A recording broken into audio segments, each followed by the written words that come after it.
Hello, everyone, and welcome to the August80K-48K-18K Writing Challenge, month-long flexible writing or editing sprint designed to help build a sustainable creative routine, whether you're working on one project or many, or writing and or editing. The goal is just to show up consistently and build momentum without burning out.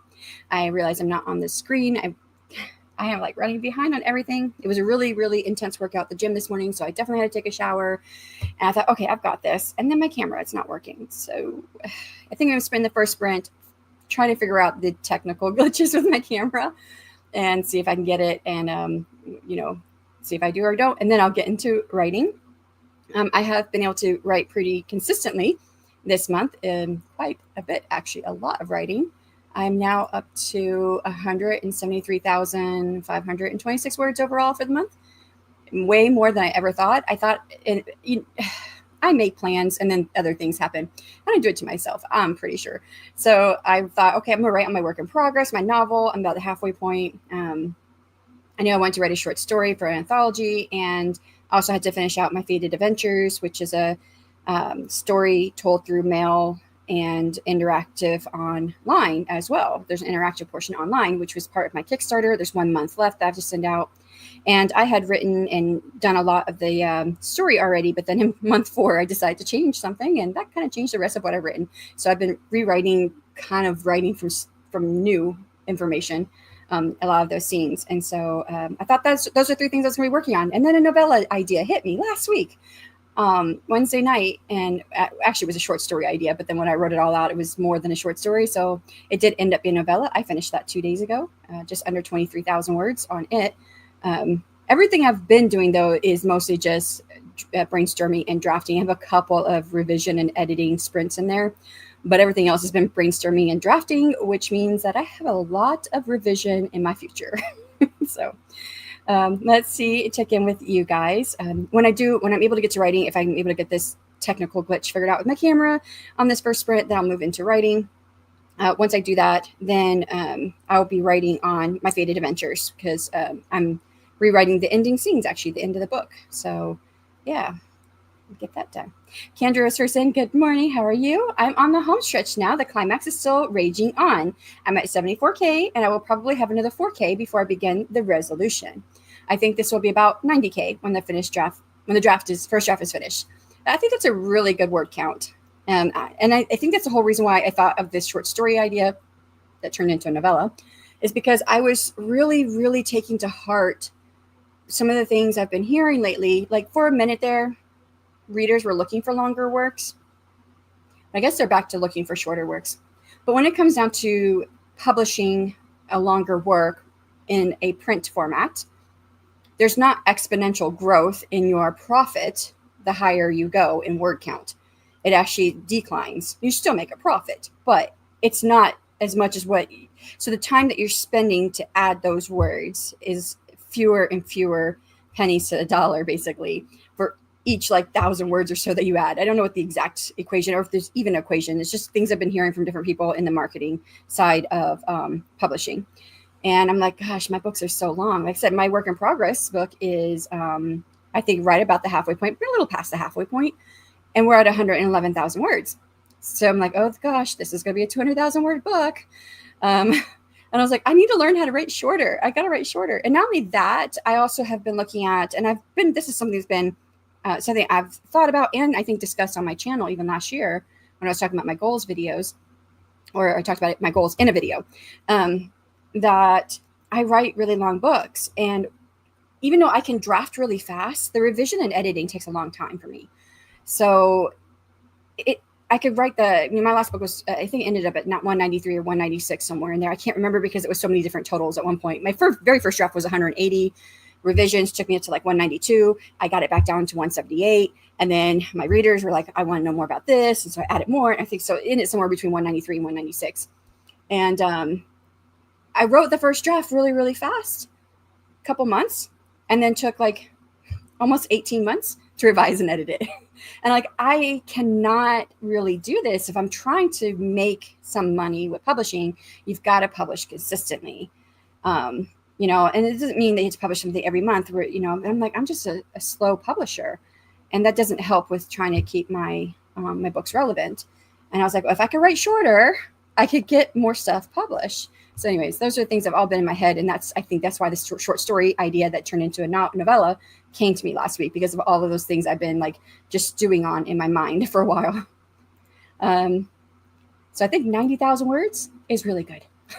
That's like perfect. I think they said it starts decreasing after 100,000 something. I don't remember, 120 maybe. I'm trying to remember what they said. Heard a couple different figures, but yeah. Devin, morning, working on Street Team and ARC Reader Strategy. I need to also work on that because I'm thinking of publishing my book 1 October, and I haven't even started putting my Street Team together yet. And it's, yeah, I got to get that. I got to get in there and do that. Hi, Rachel. How's it going? Are you working on anything? Kendra, thanks, Devin. Frankie, hi, good morning. How are you doing? Rosalind, good morning. How's it going? What are you guys working on? Congrats, Shannon. Thank you. Yeah, I mean, I'm just so happy that I've been able to write this much. I think we were talking about this in Lindsay's stream last night. Was it Lindsay's stream where I saw you? I don't remember. It all kind of runs together. I was in Lindsay's stream last night. I had mentioned getting a lot of word count in this month. And I had been saying for a few months to myself, and I said it out loud too, but like this kind of reaffirmed it for me. August through October are my writing months. And so I was like, it's okay. We're stressed. We're going to get through this. I'm going to be able to write August through October, because the conference just ended up being way more stressful this year. And I didn't write basically for 2 months. And I say basically because I still had to get my Fated Adventure stuff done. But a lot of that stuff was already kind of pre-written and set up. I just had to, fill out the scenes. So I was still writing, but it was that. And it wasn't like I had the time for it. So I had to squeeze it in where I could. And I mean, it still worked. So, but it's not like when I think of like just having time to write, it's such a relaxing thing for me. And it was not relaxing for those 2 months. And I didn't write very much. So busy, but the fun kind. Yes, I love the fun kind. I wish I was stressed over all the things I was writing on instead of other stuff. But yeah. I said, I've been for the last year or so, been working toward thinking about how to reduce the things that I work on that were viable and useful for me as part of growing as an author. But I have now grown past those things, and I just want more time to write, which is the whole reason why I started in the first place. And it doesn't mean like things have to like completely just stop. But definitely looking at every aspect of my author life that does not contribute directly or fully to me writing, and how I can change things. So I've been coming up with different ideas for different aspects of my writing business. Irking. You're entering lurk mode. To finish this up, Street Team announce and ARC signups need to go out September 1st. Yeah, I need to get mine out. Streamlining. Yes. I need to definitely look at, okay, just because I like to do this may not mean that I should be doing it. Not if I have certain goals in mind. So, yeah. Alrighty, I got to the end of the comments. Let's go ahead and get ready. These are 1 hour sprints. It's not strictly timed like my Monday, Tuesday stream. So we don't come back and just have 5 minutes and hurry up and go into the next one. That may work for, that setup may work for some. It works for me because it helps me stay focused on my task when I do the strictly timed. But then sometimes it's just nice to relax and talk if there's anybody here, because last week, Wednesday and Thursday, there was barely anybody in the chat. So I just kept going back into the next sprint. And then I usually go a little bit longer now that my kiddo's in school, but I have something. I have to check my email. That's another thing I got to do. I have something this afternoon with Brian Cohen and his company, Best Page Forward, that I signed up for and paid for. So I need to make sure I'm there and figure out, I think it's a 1 o'clock my time. And if it is, then we'll be done before then. So, Melvie, I was just thinking about you. I've thought about you a couple times. Are you coming off your vacation? I think that's where you went, right? You were on vacation, a staycation, I believe. If I remember right. Gosh, my memory's not too great. So that's where I use the HB90 planner. It helps me sort out the need, want, and should tasks. Super helpful. I tried it. It didn't work for me. I spent more time reorganizing and refiguring it out than actually doing things. And then I got mad that I was spending time doing that instead of actually the other things I need to do. So I just stopped doing it. But I know HB90 helps so many people. The way the program works is very helpful to many people. My brain just does not want to work with me on that one. Okay, first sprint, 60 minutes on the clock. Find the right tab. I have too many tabs open. There you go. And for anyone who just stopped in, say hi. Thanks for stopping in. For everyone else, I'll see you guys on the other side of 60 minutes in 3, 2, 1, and good luck.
And that is time on the first sprint. How did you do? I think I got my camera working.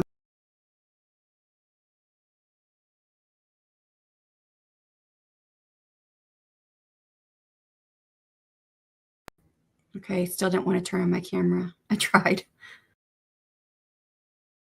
I won't do it. I had it working on not through StreamYard. I just had it working on its own and it worked just fine. But now it's not working.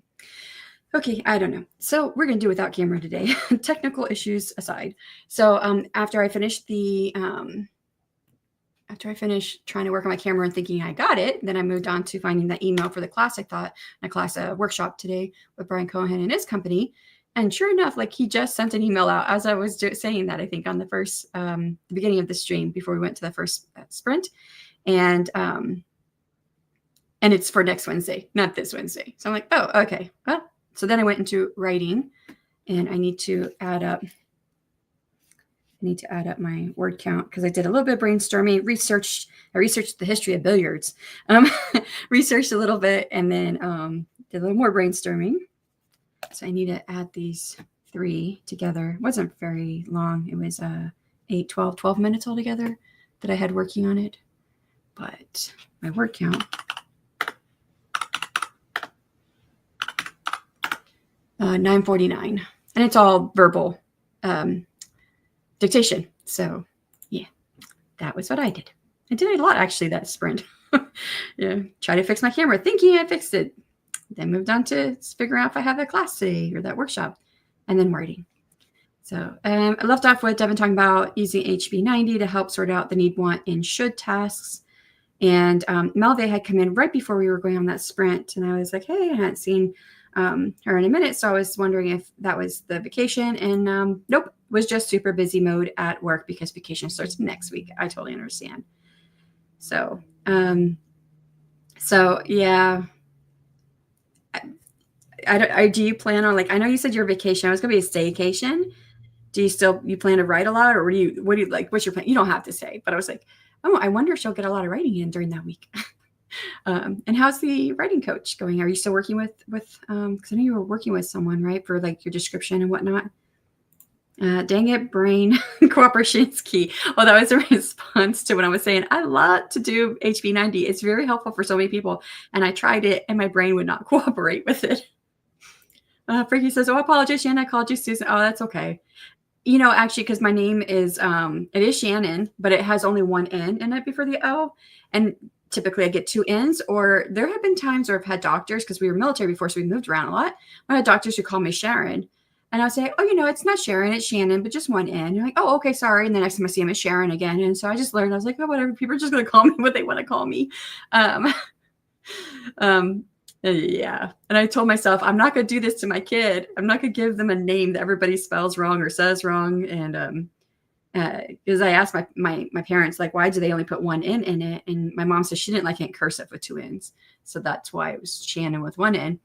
And my first son, I really loved the name Jaden. And it was 2001 when he was born. So Jaden actually was not popular yet, but it ended up being the most popular name that year. But the popular name, I spelled his name Jaden. I should have done it with the Y because then it would have an even number of letters in his name. But the popular spelling was Jayden. And I remember when we were teaching him, like when you meet someone new, you shake their hand, you say, hi, I'm Jaden, trying to get, those social skills in there when he was younger. And out of nowhere, one day he just started he'd shake people's hands. Hi, I'm Jaden without the Y. I'm like, oh my God, I did. I cursed my kid the same way my mom cursed me. So for our second kid's Julian. So you can't really, there are a few different spellings of Julian. There, you could do it with a E instead of an A in the name, but the most common spelling is the E or the I. Oh Lord, I can't talk. With the A. They all have I's usually.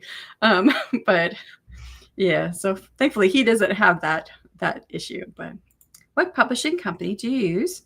And good morning, everyone. Is this like a question for me or for everyone? And then what do you mean by publishing company? Do you mean like where do I publish? Like what platforms do I use? So that's a bit different than like a publishing company. So a publishing company is usually, I think, would be thought of in terms of like someone who's publishing your book for you. I think that's how I would take that. I could be wrong though. I do use different platforms. Currently, I am wide in publishing. So I publish on Amazon, and I go through draft to digital. They're an aggregator company, which means that you upload your book and all the metadata and all the details, and then they publish it onto various platforms. And then I also go through Google Play directly, because Google Play is not on draft to digital. I can't remember why I did that one. I also want to do Apple and Kobo directly, but I have never got that far in my process. So I also have a PayHip store where people can buy the ebooks directly as well. And actually they're on Ream, but I've never had anyone buy it from Ream, and I don't really advertise it. So I'm going to be leaving the Ream platform and moving over to Later Press, because I like the model better there. But which I also like the model better there for selling books. So I might leave PayHip as well. So that's hopefully I answered your question. If the question was for me, and if I am interpreting what you are asking me, I might not have interpreted it right though. Good morning, everyone. Starting the Google form for signups. Rita, happy Hump Day. Devin, sorry. If you want to drop that form in case anyone wants to sign up for the street team, you're more than welcome to drop it. Rita says, how is everyone this fine midweek? Gosh, I can't believe we're already in the middle of the week. I know that. I woke up today and I was getting ready for the gym, because Monday, Wednesday, Friday is my day for the gym. My husband goes Tuesday and Thursday, and we trade off because we have the kiddo that we had to get ready in the morning to get on the bus. And I woke up and I was starting to get ready for the gym. I was like, but today's Tuesday. Why am I getting ready for the gym? No, okay. No, I don't need to get ready. I'm like, wait a second. My alarm went off at 5.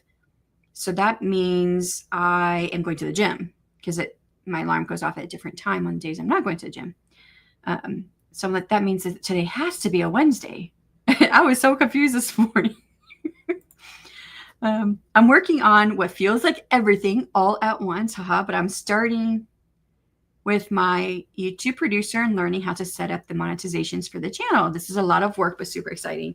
Yeah, I don't take advantage of all the things I could be doing for monetizing the channel. I mean, I could do the memberships, and I have plans like in my head, like, oh, I could do this and that and this, and like I come up with ideas, not plans. So like ideas of what I could do, but it's like at the bottom of my list of things that I have to do or want to do or need to do. And it's one of those things that probably won't be done. So, but you're in a good place for that. So back when I was where you're at in your channel growth, they did not have monetization for YouTubers who were, if you had hit 1,000 subscribers, you were not going to get monetized in any way. And now you can do it starting at 500. You can't have everything monetized exactly the same as at 1,000 subscribers still, but you can do like channel memberships and things like that. So, which is really cool, which if that had been an option when I hit 500 subscribers, I would have done it then. I had more time then, but I don't put as much time toward YouTube anymore. So I think this is awesome for you. Bah humbug, right after this sponsored post on IG. See all the things at once. Happy Hump Day from Frankie. I wanted to ask you, do you use StreamYard to go live on YouTube, TikTok, and Amazon? Well, that's a good question. Because I don't think she uses StreamYard at all. She uses something else. And I knew it at one time. I can't remember. She uses something to go live on her channel. I think I'm right, but I can't remember what it was called. But it's something totally different that she had through her work, her other work that she's done. But that I just know that from coming on her channel for 2 author chair chats. Oh, shoot, Frankie, you just remind me. I have to do a live with Eva in a few minutes. Oh, no. Ecamm. There it is. I was trying to remember what it was. So is that like Eva? That was a while ago. Well, you're welcome to drop the link, Rita, if you're still here. If not, no worries. Ecamm, is it free? I don't think it is. On a call, BRB, something happened. LOL. What happened? Yeah, I don't think Ecamm is free, but I know she pays for it, but it's through her business, her other business that she has. Kendra says, got 1,060 words. Nice, Kendra. That's awesome. That's fun. I just researched the history of boating balls in America. I don't even know what that is. BAOD, like bowel-ding. It's a different way of saying it. Y'all, if you didn't know, I'm partially, it came up. How do you say it? how to say. Oh, I did say it right the second time. Oh, that's cool. I had never heard of that before, but I recognize it. I bought these for my husband once. It's cool. Yeah. Research. The things that we research. At least those are tame. I remember for the third book, my trilogy for my debut series, I had to research how long can a person live with when their heart is removed. Because I really needed to know how much time this person had before they could be saved with magic. And I was like, oh boy. I like doing random research like that when the need pops up. Me too. I love doing research. I actually moved to the couch last night to get on my laptop to just brainstorm some ideas for the scenes I was writing today. And they're a little bit later in the scene, so I haven't started writing that because I'm still doing some other brainstorming right now.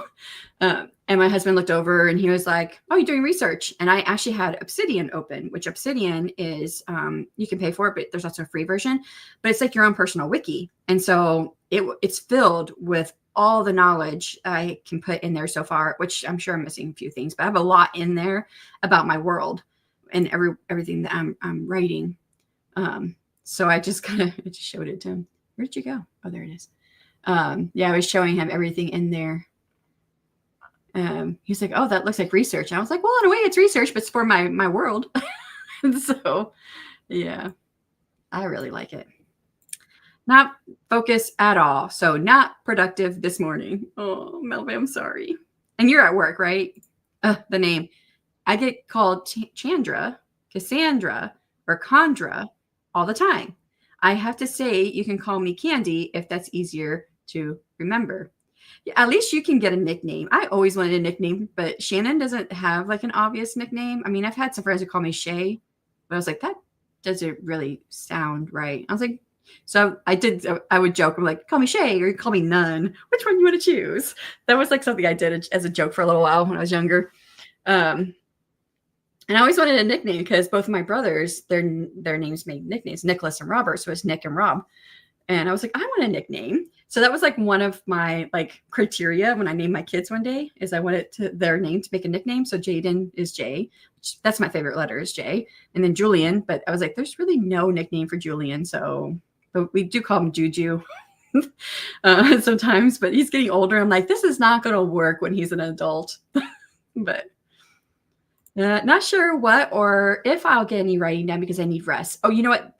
That's totally fine. I didn't know what your vacation might entail. I take a month off at the end of the year from the middle of December to the middle of January. And I've done that for the last few years. And for like the first week or two of that, I do nothing. I do lots of sleeping. I'll read, I'll sleep, read, sleep, read, sleep.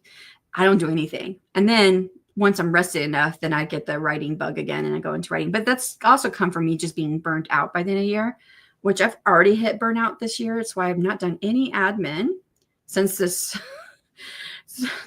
month has started. I've done lots of writing. I've done a little bit of admin, but like there's so much I need to be doing that I have not done. And I'm just burnt out. I'm burnt out the admin stuff, that the parts of my business that are not the writing part. And I'm like, I'm done. So totally understand that. So whatever feels the most restful to me at the moment, I only have one S in my name and it causes no end of trouble. So I can relate. Yeah. It was a question for you, Shannon. Oh, okay.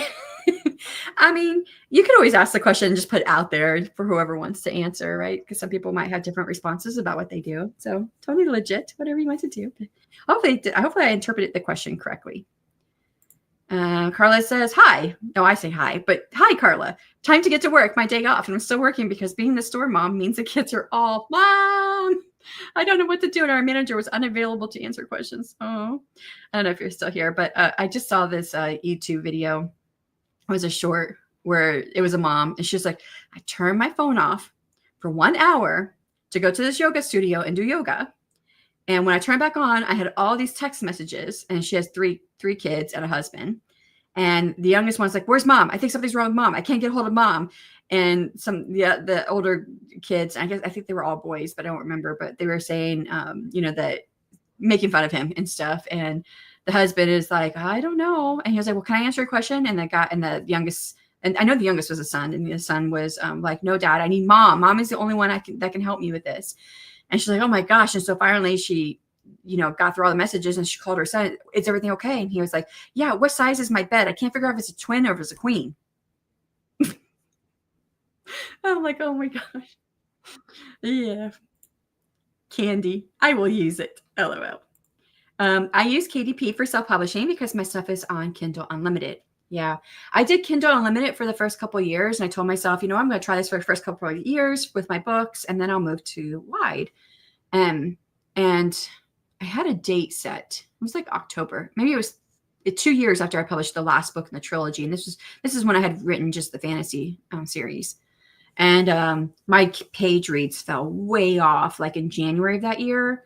Was that 2023? When was it when whenever it was that Amazon changed it where you can only have 2 category or 3 categories for your books? You can only choose 3. I mean, you've always only been able to choose 3 categories in the metadata, right, that you set up on the back end of your book on Amazon. But there was a way that you could still do this if you don't have the right categories assigned, but you could email Amazon, and I had a template and everything I had been using from the very beginning, because you could request for your book to be put into up to 10 categories. And some traditional published books were even in more than even 10. So I would always do that to get my books into more categories. And now you can only just be in 3. You can only request 3. And even if you do request 3 and you put 3 in your metadata, it doesn't mean you're going to get all 3, because Amazon uses an algorithm, AI, to place your book where it thinks it should be going. And sometimes it puts in a category it does not need to be in. Often it kept putting my books into children's categories. And I'm like, my books are not for children. The first book, maybe. It's really sweet. It's a sweet book. But by the end, we have, hearts being cut out of chests and whatnot. So not for children. But yeah, when they changed that, I think that was in 2023 when they did that change. I decided, well, I'm going to go wide a little bit sooner. And I have not gone back to Kindle Unlimited with any of my romance books, my fantasy romance books. But this novella that I just finished writing, which, Malby, I don't know if you're still here, but I got an inspiration for a short story that turned into a novella that I started on Thursday last week and finished it on Monday. It's in my world. And it's fantasy romance, but it's very light on the magic because it's in a human population and they have no magic. And I was like, I had already been thinking that I could do a series of novellas and I put them in Kindle Unlimited just to try it out again. It is a different genre for me too, fantasy romance. And I worked with a developmental editor for the beginning of my Kickstarter book, the one I just did earlier this year, because I felt like the beginning was not very strong and my readers were not responding to it very well. So I hired a developmental editor, which is very expensive. So that's why I only did the first 4 chapters to work with me. And she was like, you're going to put this in Kindle Unlimited, right? I'm like, no, I don't intend to. And she was like, you would do really well if you put this into Kindle Unlimited. See, my brain like jumps ahead to other things already as I'm speaking. So sometimes I'll just say what I was just thinking instead of the next topic I've moved on to instead of what I'm actually trying to say. But yeah, I still don't think I'm going to put my main books into Kindle Unlimited.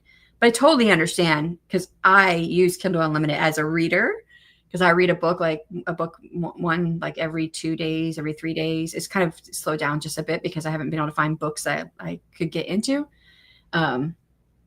So with that many books that I read, I do Kindle Unlimited and it works for me because I'd be spending way more if I was getting the ebooks. But yeah, I did like Kindle Unlimited when I was in there for having like the once a quarter where you could do the 5 days free or the whatever they call the other one. I can't remember this time. So how much is it a month? Publishing, self-publishing. So are you asking like how much money does she make a month, or are you asking like what it costs to publish on there? Because publishing anything on the retailer platforms is usually free.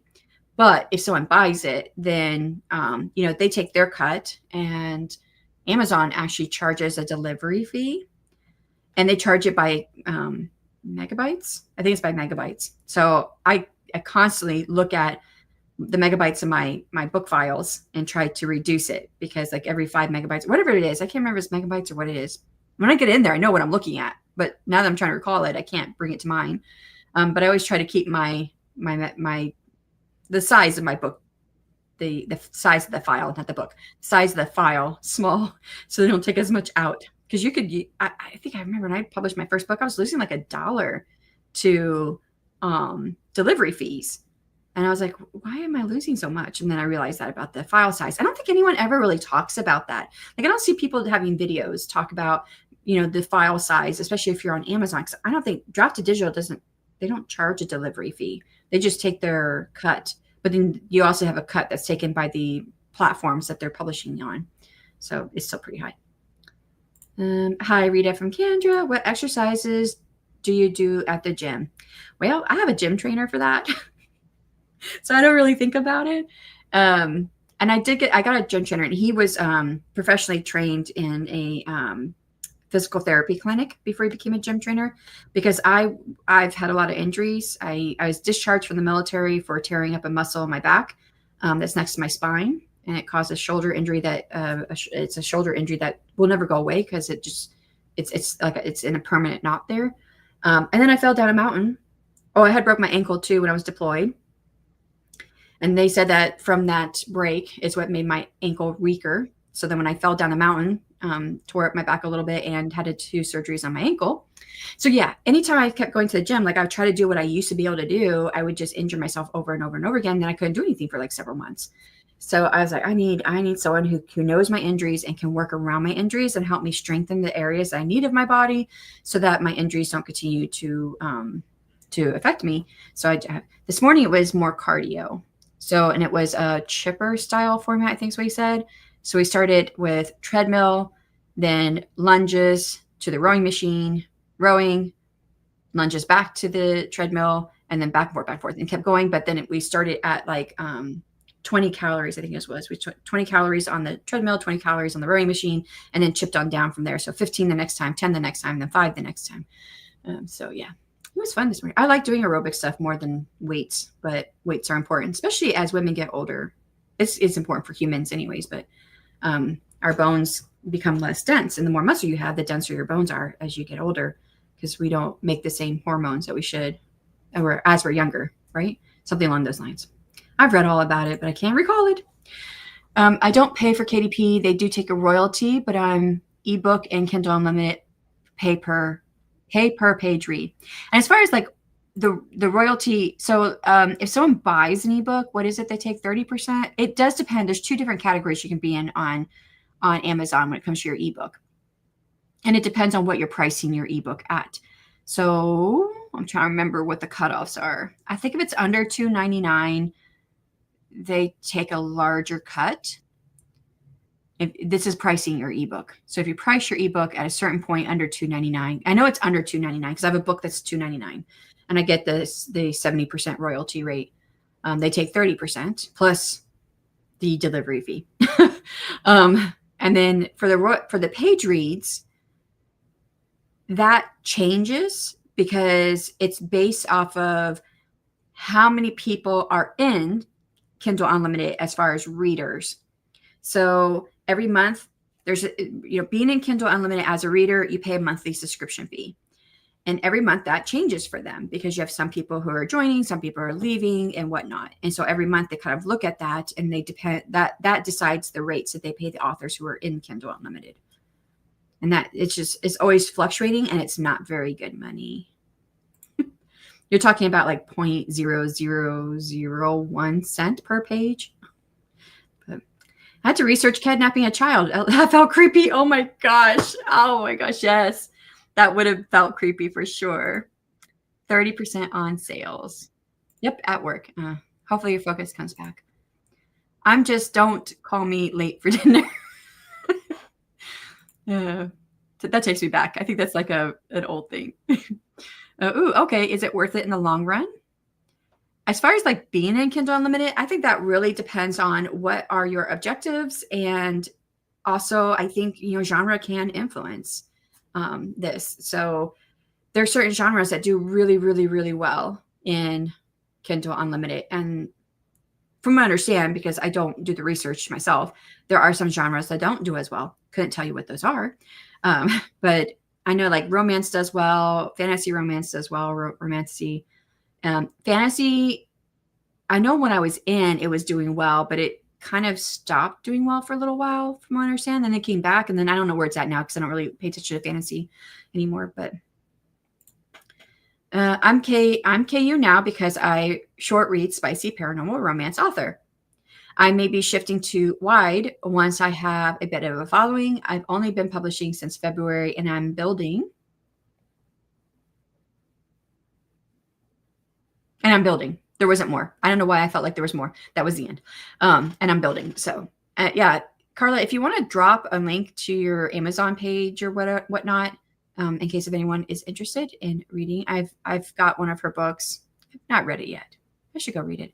I'm just not really a paranormal romance reader as much. I want to read it because I know you, so I want to go read it. But I have to be in the mood for paranormal romance. So, because usually paranormal romance is more contemporary, and I like older stuff. But I think you were telling me. I don't remember. Yep. Mom Maggie, hi. How's it going? Hope all is well. Okay, if it's under $2.99, they take a stupid amount, so I price everything at $2.99. Yeah. Unless you're doing sales. So mine is, which if you're in Kindle Unlimited, you could like drop your book down to 0 or to like 99 cents or whatnot, and you still get the bigger cut if you're in Kindle Unlimited and you're taking advantage of the quarterly marketing that they have for Kindle Unlimited. So you have to choose between those two things, doing a drop down to 0 or a lower reduced rate, and you still keep the big cut of the percentage. I'm not in Kindle Unlimited, so right now I don't advertise it everywhere, but right now my one of my novellas that's not in Kindle, I don't have anything Kindle Unlimited at the moment. I'm pricing it at 99 cents right now, and because I'm not in Kindle Unlimited, I'm getting that huge price cut if anyone buys my book. So, but it's for a promotion I'm a part of. So it's like 50 cents per 100 pages for KU on average for the page reads and how much you're making. Spicy paranormal romance. Never heard of that. Learning so much today, aren't you, Frankie? So paranormal romance, I don't know what the exact definition would be. And I think, did Carla give it? No, I don't know. Shifter reader romance. Yeah.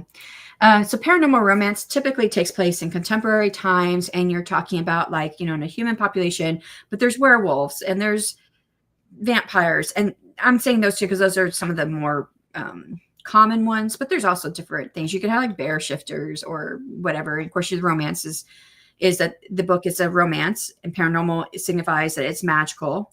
And then spicy means that there's on the page sex scenes. Yeah, I see. So from $2.99 and up per ebook. Yeah, the idea of being on KU for me is most romance readers are KU. So true. And shifter romance readers are pretty exclusive to KU and Kobo Plus, where I'll be moving to when I go wide. Yeah. The thing about Kobo Plus, and that's why I want to go I want to go direct with Kobo. Right now I'm going through Draft Digital because it was just easy, but I'm going to go through Kobo Plus. There's a lot of, and I don't know if you're on any of the platforms where you can join book swaps and group promos, Carla, but on, wait, Carla, are you in the Faro Discord group? No. I don't even know if you want to be. We're having issues. Not me, but the group has kind of died off a little bit. But the group died off because there was some disagreements with the people who were doing the group. And that group has been around for a while. And so the Fire group was all about fantasy romance, and it included a lot of paranormal people. And they would do lots of things together. And if you're a Kobo Plus, they had a lot of group promos they were doing together, but they also do it through BookFunnel. So you can find it on BookFunnel too. But yeah, and I'm like, well, I'm not, you have to be direct through Kobo Plus in order to go on those ones, not through an aggregated platform like I am. I'm on an aggregated platform through it. So I had no idea where I was going with any of that. I have no idea. My author page on the Zon, that's Amazon. Good morning, Jocelyn. How's it going?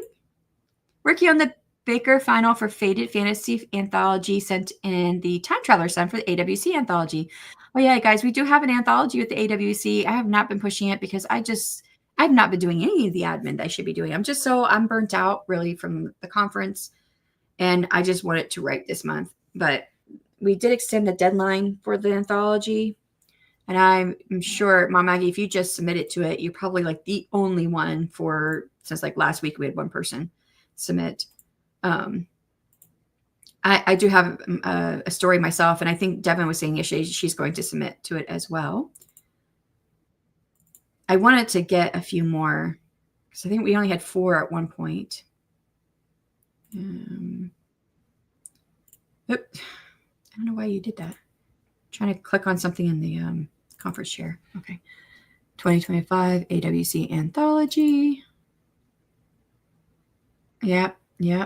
We only had 4, and now Mom Maggie just did it. Now we've got 5. And then if Devin does it and I do it, then we'll have 7. I really want it to have more people in there. But I know that we haven't, for those of us who are doing the, like at the admin part of the anthology, we're not doing our job by letting everyone know, hey, the anthology's open, go submit. Hello, submit. We haven't been doing our job because it was just done all things AWC after it was over. I'm dropping my first Dragon Shifter soon. Working on the edits revisions today. Is that going to be in the contemporary setting still? Hey, SD. Hey, Emma. How's it going? Hey, everyone. Don't forget to hit the like button. Thank you. I love learning new things. I do too. Hi, Emma. Hi, Frankie. I write bear, large cat, dragon, and other shifters. I don't do werewolves and vampires. Overdone for me. Yeah, I totally agree. It's been overdone. And that's why I have werewolves and vampires in mine. But I do agree it's overdone. Now mine are not in a contemporary setting, and it's a little bit different. I have 4 different types of werewolves, and they all have like their own rules because of how they were made. They were one of the first like alchemical beasts created, races, whatever you want to call it, creatures. Nope. What's the right word for this? I had a word I figured out the other day. I was like, ooh, I didn't even remember that word. And that's what I call all my races. So I call them races. They should be this. And I don't remember what it was now. But like I have in the Fated Adventures, there's a sun werewolf, which the werewolves were made from mostly magic of the moon, right? Moon magic. And so the sun werewolves, they're limited. They can only shift into a human form during eclipses. So yeah. So mine have like rules. And then my vampires are not exactly called vampires, but they're vampires. I am some Discord groups, but I don't think Pharaoh. Yeah, I would say come on over, but I think the group has kind of died off since when the leadership started not agreeing on things, 2 of them decided to go their own way, and it just left one person behind. And I've not really seen much happening in that group since then. It's now called the Pharaoh Society. That's interesting. Announcements. I've not even clicked on it. I've not gone in here. There's still people in there. Okay, this the announcements is them saying we're now the Pharaoh Society. Well, it used to be Pharaoh Feb. Now it's the Pharaoh Society. I do like that better because Pharaoh Feb was first made Fantasy Romance February. They first came together as a group to be Fantasy Romance February because they did their biggest promotions in February, the month of love, right? So that's how they started. And you can find them on Instagram as Pharaoh Feb. And this group was just called Pharaoh, but now it's a Pharaoh Society. Hold on, let me see if I don't know if to get into the group is the same way. For a little while, you could just like share the Discord link, but then in order to get in, you have to be published and you have to be writing fantasy romance. And that incorporates paranormal romance as well, because fantasy romance is actually a very specific term that covers a very specific type of romance writing in the fantasy genre. But it was all kinds. But then they changed it where you had to fill out a form, and I don't know what they do now. So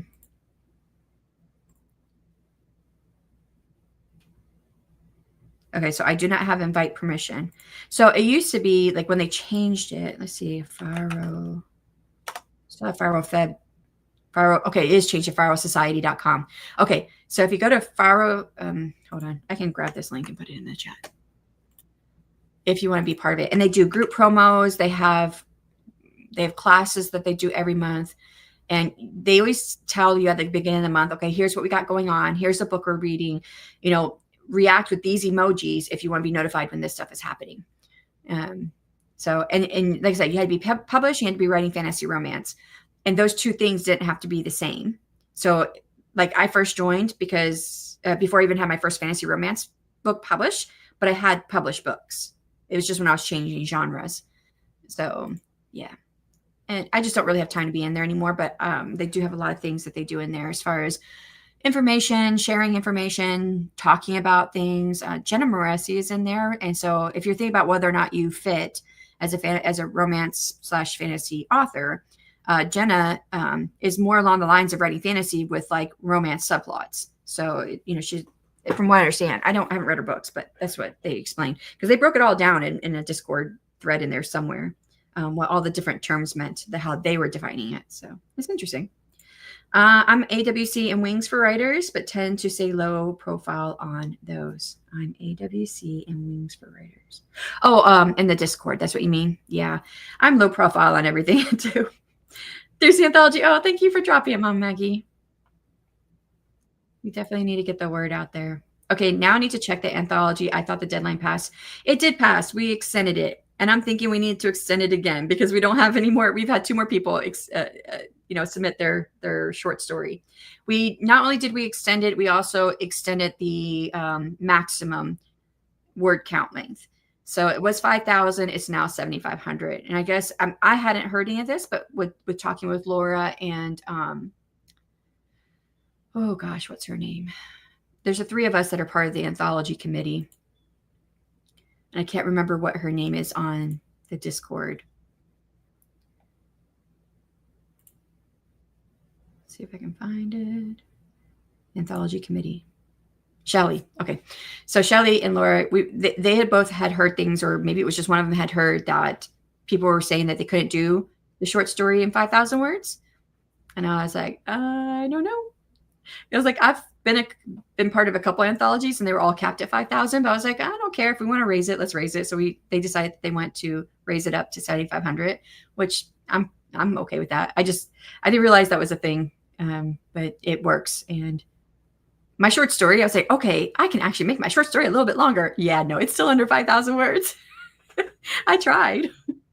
Only one person submitted to anthology. Is that what you're saying? Yeah, wait. There's an emoji there. That might help me understand what this was.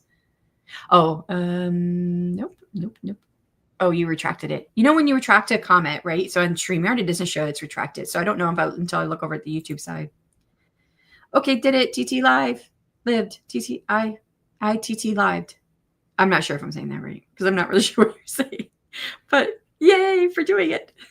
Hi, Jocelyn, Rita. Hello, Emma and Carla. Hi, MM. Carla, I'm writing a post-fall zombie world called The Hidden Gem, and I'm using ChatGPT to flesh it all out and find better ways to write it. So you say post-fall. Do you mean like post-apocalyptic? I don't know what post-fall means. That's interesting. That's maybe a term I've just never heard before. Hi, Emma and Jocelyn. Adds to the to-do list. Hi, Mom Maggie. No, Ecamm Live is not free, but it has quite a lot of features. Other streaming services don't, so I'm very happy with it. It's for Apple, though. Yeah, and I don't use Apple. I think we've had issues. I think both times I've been on her channel, I've had issues using Ecamm Live, like their invitation link and whatnot. So because I don't have Apple. What's the word count for the anthology? So I think the minimum is 100. But if you click on the link, we have all the information there. I did fix it. I put the new stuff in there. So there's that. Okay, how much do you pay a month? What do you mean by how much do you pay? Like to be on a platform? Most platforms you don't pay to be on their platform. You pay when someone buys. So when someone buys your work, they get their cut, and that's how they get paid. Now I'm saying that, and there are some platforms that you do have to pay to be on, but those are not as common. And I wouldn't suggest doing that unless you are selling so many books every month. And I'm trying to remember one. I know Dale uses one, and I don't remember the name of it right now. I just knew that it was not for me because I don't sell enough to be on a platform like that. The Dragon Shifter is contemporary, but also a bit fantasy setting. There's a big legendary swords and magic battle where the FMC, the female main character, is this isn't LARPing. You could die. What was that? What was that one? Oh gosh, there was a thing back in the oh Lord, I can't even say what I'm trying to say. Gameplay, world playing, lots of people, role playing. where one guy went and out on his own. And there was a big thing back then. I can't remember what I'm trying to say. So let me move on. The baker is paranormal romance-ish assassin turned baker, forced into one last job by her ambitious ex-mate who wants to rule both the werewolf and vampire kingdoms. Nice. I pay around $400 annual. Oh, when you were asking for the price, you were not. Oh, Rita, how much do you pay a month? Oh, okay. I don't know why, but I thought that said Carla. Maybe because Carla's name was right underneath that, and my eyes jumped down. Never mind. Forget what I was saying. What's the word count for the anthology? Did I like slip? I might be hitting the same things again, possibly. So $400 a year. It's a lot. I would not want to pay that. I had been locked into with StreamYard a very low rate, less than $100 for the year, but I don't know if they'll keep me locked in. They changed my contract the last time. I'm pretty sure when December rolls around, it's going to jump up to the higher price that everyone else is paying for StreamYard. So at that point, I'm going to be looking for other options, but it's not going to be paying $400 a month or annual. Sorry. Yep, not going to happen. If anything, I'm just going to learn OBS. OBS is free, but it's not very, it's harder to use as a user, but once you get in there, it has a ton of options. I've seen a lot of what people can do with OBS who know how to use it. You just have to learn how to use it. Yeah, it's a lot. I wouldn't do it. 500. Oh, it's 500. So not 100 to 5,000 words for the AWC. Actually, it's 7,500 now. So 7,500 words. It should have it on there, right? I'm pretty sure I fixed it. Hopefully it's there. There's the Fire Society. Hi, highs, heys. Oops, didn't click on it. Hey. To be honest, I get shy and nervous when I talk about the Hidden Gem series I'm writing and flashing out, etc. I mean, yeah, most of us get kind of, it's hard to talk about your work, I think, and sometimes to share what you're writing. So I understand that. I think I've been like on YouTube for so long now that and then I just get on to talking, and then it's easy for me to talk at that point. But I was not always like that. It's a good workout. It's doable. Hi, Emma. Hi. Hi. I might next week. Okay, cool. Hi. Write for the anthology. Oh, I just took it as you might just be writing next week, but writing for the anthology is cool. I really think we're going to extend the deadline again. I'm going to bring it up to Laura and Shelley because I've not done my job by trying to promote it. I've not brought it up maybe once or twice since the beginning of the month. And I really should have put more time and focus into it, but I just have been burnt out from AWC stuff. Oh, TT TikTok. Oh, okay. I was like, I don't know what you're talking about, but that's okay. Hi, Kendra. Sorry, I almost missed you. I'm glad I scrolled up. Post-fall means after-fall societies. Oh, so that is a new term for me. I mean, how is it different from post-apocalyptic? Because isn't post-apocalyptic? What are the differences? I don't know. Yes, I call it pre-fall, rot fall, post-fall. So I think of it as pre-apocalypse, apocalypse, and post-apocalypse. Ecamm Live is streaming service is what Frankie was asking about for paying month. Yeah, I kind of figured that out. Thank you. Yeah, I went over my head for live streaming. Okay, so I have to get back to the other two things I mentioned earlier to work on for this next sprint. All right, and that's the end of the comments. Let's go ahead and get the next sprint. I got the hiccups, y'all. I get the hiccups when I get hungry, and usually around 10:30, but it's only 10, almost 10 here. So I have the hiccups early. Okay, next one. If anyone has to leave out, thank you so much for coming. For everyone else, I'll see you on the other side of another 60 minutes in 3, 2, 1. Good luck.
Yeah, it's time on the second sprint. How did you do? Wow, lots of comments. I did take a short break at the beginning of that to go get some food since I had the hiccups, so I did eat some food. I'm thinking now I really want another cup of coffee. But I did put my coffee cup out there. So maybe I might do that in the next one.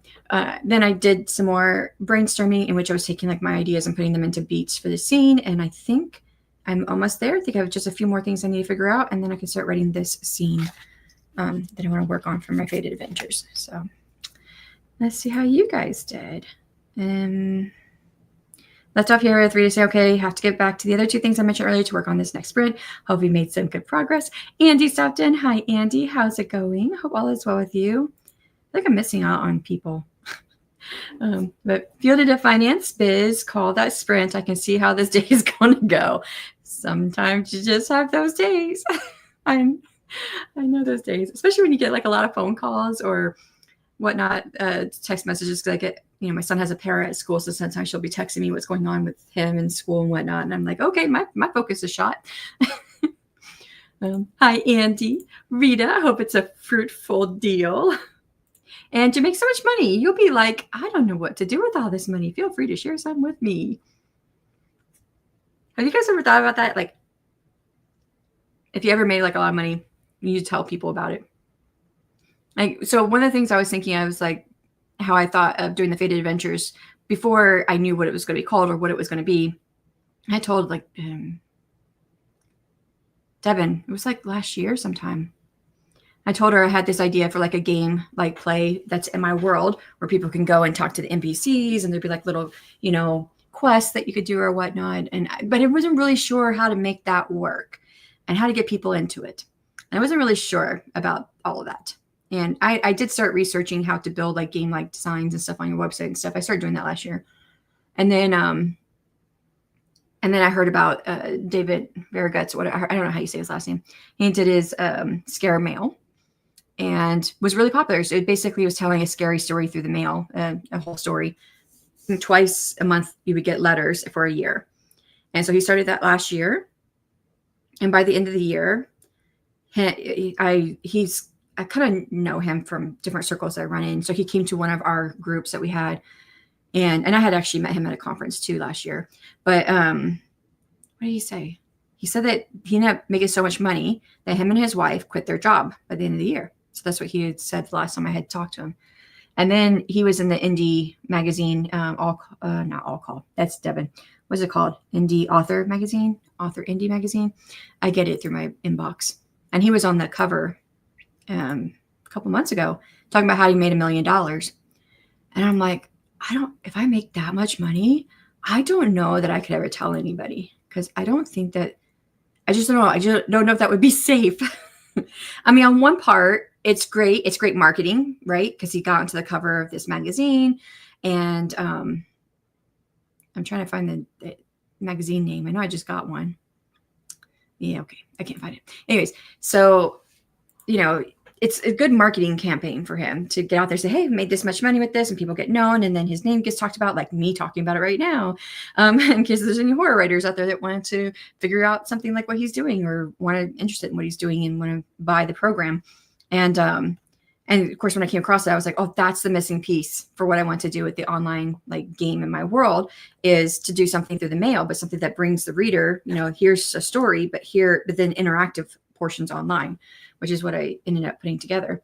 But I was like, I don't know if I made that much money. I don't know that I would tell anyone because I'd be like, I don't need people to know that I'm making that much money. I would definitely not be living a lifestyle with that money.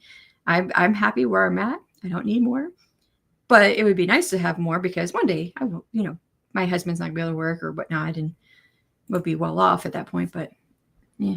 Oh, I wish it was more of a monthly check-in for taxes and whatnot. Taxes. Yeah, I felt the same thing when I saw that word taxes. Tell me how to bend over without telling me how to bend over. I fear taxes more than death, to be honest. I think I'm with you. Good morning, all. I've been working on my not so short story. Where's it at now in the word count at Deshalais? I know I said I would email you probably between the last couple of days, and I just couldn't bring myself to do it. Not that I don't want to email you per se. I'm just tired of emails. I'm just burnt out right now. I had been sending an email every month to my Faded Adventures too. And I was like, hey, the packets went out. You should get it on this day to this day. Blah, blah, blah. I didn't even do it this last month. I was like, I don't want to send any more emails. And then I was thinking, I was like, I'm not going to send emails when I open this up to the public. There's no emails that are going to go out. It's just going to be you buy it and there you start receiving your stuff. So I guess I was just like, oh, I'm slowly backing out of that light. Waffles for Adeshale. Hi, Adeshale. Waffles, waffles, waffles. Hi, friends. What are y'all working on? Hey, Essie, how long will you be streaming today? Yeah, I think I'm going to go for a little while. I thought I had a workshop to go to that was part of something I paid for with Brian Cohen and his company. And I went to go find the email, and they just sent an email right as I was saying that this morning. Went and looked. It's next week, not this week, Wednesday. So I'm going to be going for a little while. Why? What's up? Are you trying to figure out how much time you got to try to write? I actually have something buzzing in my brain too, Adeshale. Now I think about things for a really long time before I do anything. But my thing that is in my brain, it's been in my brain for a couple weeks now, but not very long yet.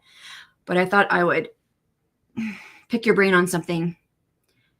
And if it is something that could be done, that you might be interested in doing with me, it's not going to be until like middle of the year next year or later. But I will eventually get around to emailing you and be like, hey, do you think this would be interesting? And then you could say, yeah, not really interested, or yes. And then we can go from there, but whatever. But it's in my brain. I'm going to do it eventually. I'm going to email you.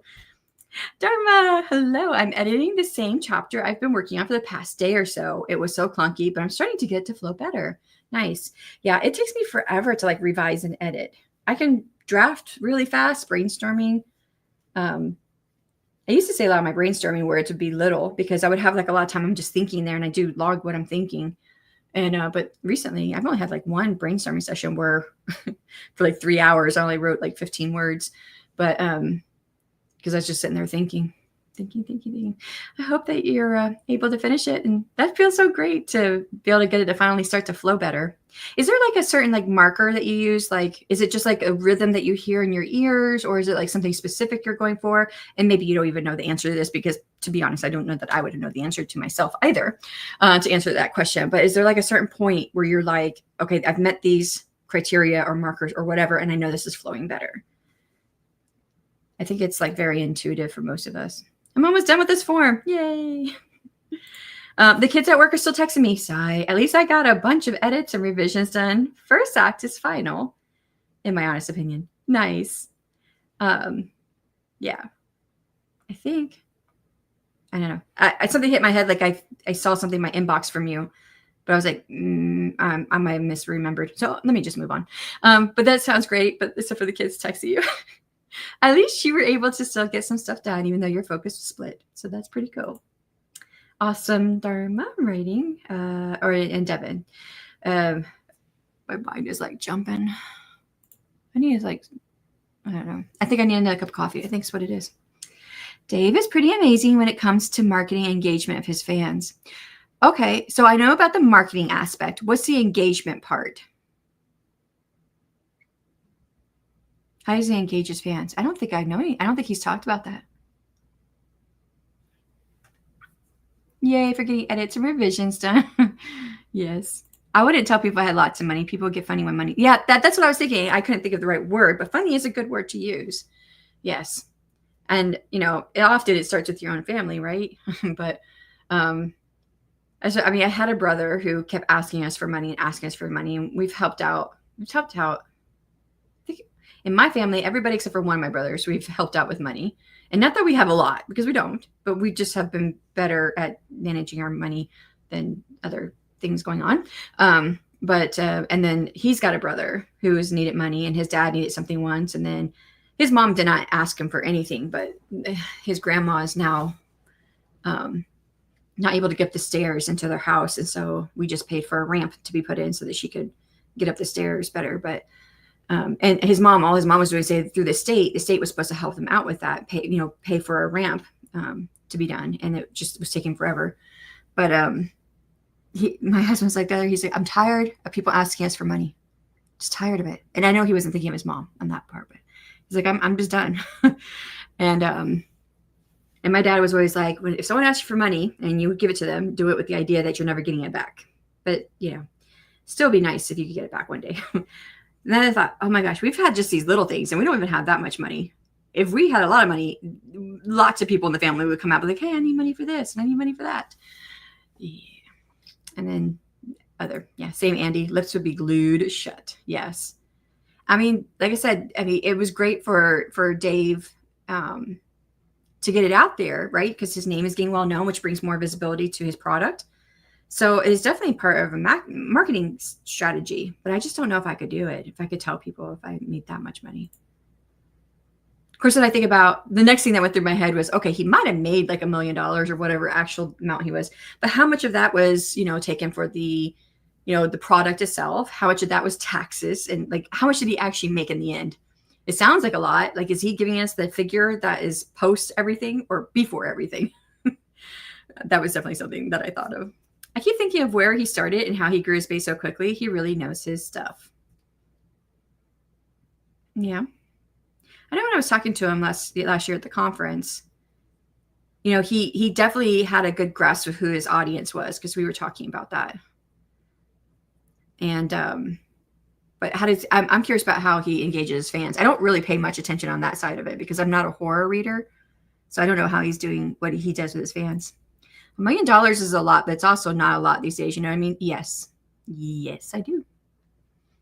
All kinds of hooligans come out the woodwork when you catch windfalls or surpass tax brackets. Yeah, right. LL read Texas. 91,168 words. Okay. Did you say it was going to be around 90,000 you thought when it was going to be done? I'm trying to remember what you said. I think that's what I thought you said, but you're near the end, right?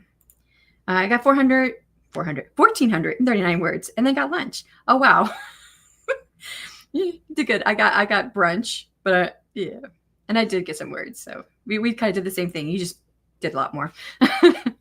Okay, for example, because I'm a nonfiction guy, if one's parents pass away, you inherit the house and whatever they have, you're automatically richer by, say, a few 100,000, depending on values. Yes, but like maybe you say this a little bit later. I'm sure you do because you're a finance guy. But like that is definitely something that I've looked at. And because if you inherit stuff from your parents, you pay an inheritance tax. Now, I know some states are trying to get rid of that. I think one state just actually passed a law to get rid of the inheritance tax or whatever. But I know, like my brother, one of my brothers, his current wife, because he's had like 5 of them now, she comes from a wealthy family. And so her mom like cuts a check to her every month as like, nope, I don't remember what she called it. But she did it because she's little by little giving her inheritance without being taxed with the inheritance cut tax on there. So she just writes a check for a couple $1,000s every month to give to her daughter, so that she's getting her inheritance and she doesn't have to pay the taxes on it. So there's ways around some of this stuff, but yeah, I've got a lot of words I'm trying to get done today. Gotcha. Okay, yeah, so I'll be going for a while. Hi, Dharma and Carla. Cool. Hi, Rita. What's a good number of people for a street team? I think that's a question for everybody else and not for me because Devin and I have talked about this last week. That's a good point, Andy. Devin, hi, Dharma. I think if I made $1 million, I don't think there's anyone I'd really need to hide it from. You never know.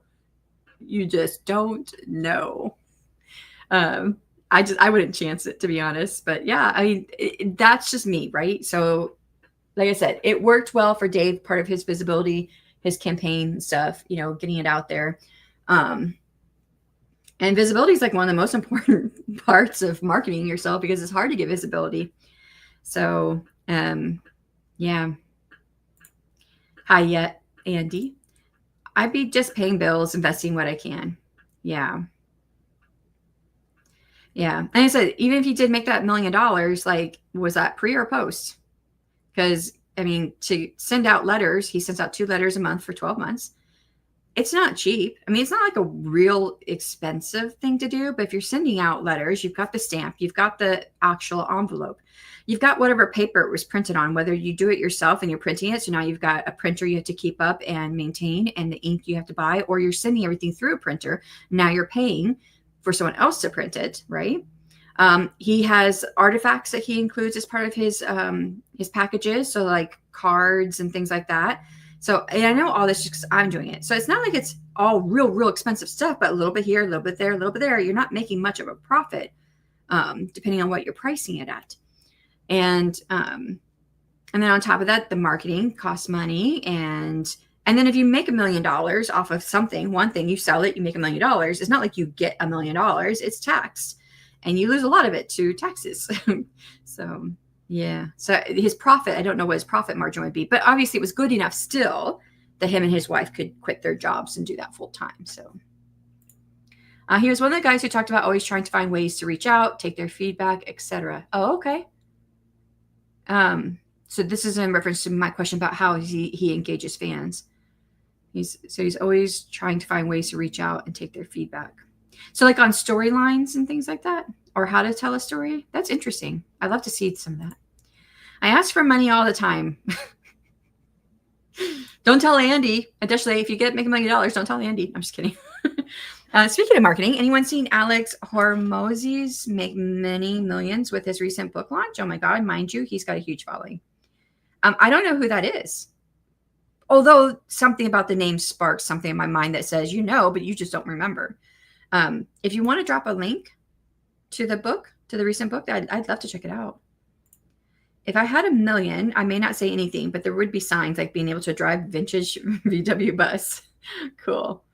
I'd like my car. So funny because we did just get some money from selling a house. And before we figured out what we were going to do with it, my husband's like, we could buy you a new car.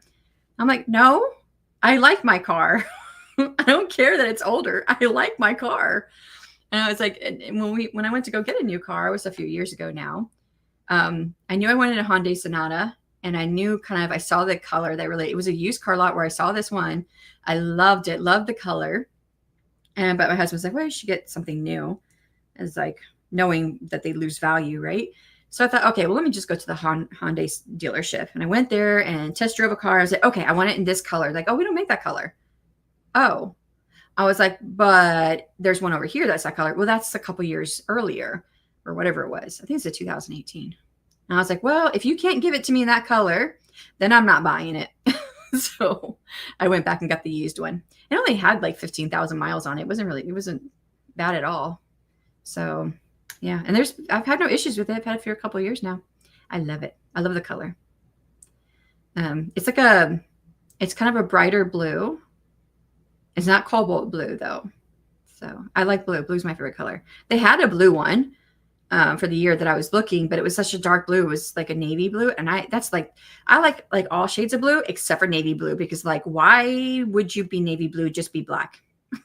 That's the way I've always thought about it, because I like black too. So my favorite, I like blue, black, red.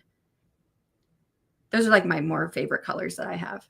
I like purple sometimes, and I don't like yellow, orange, or green.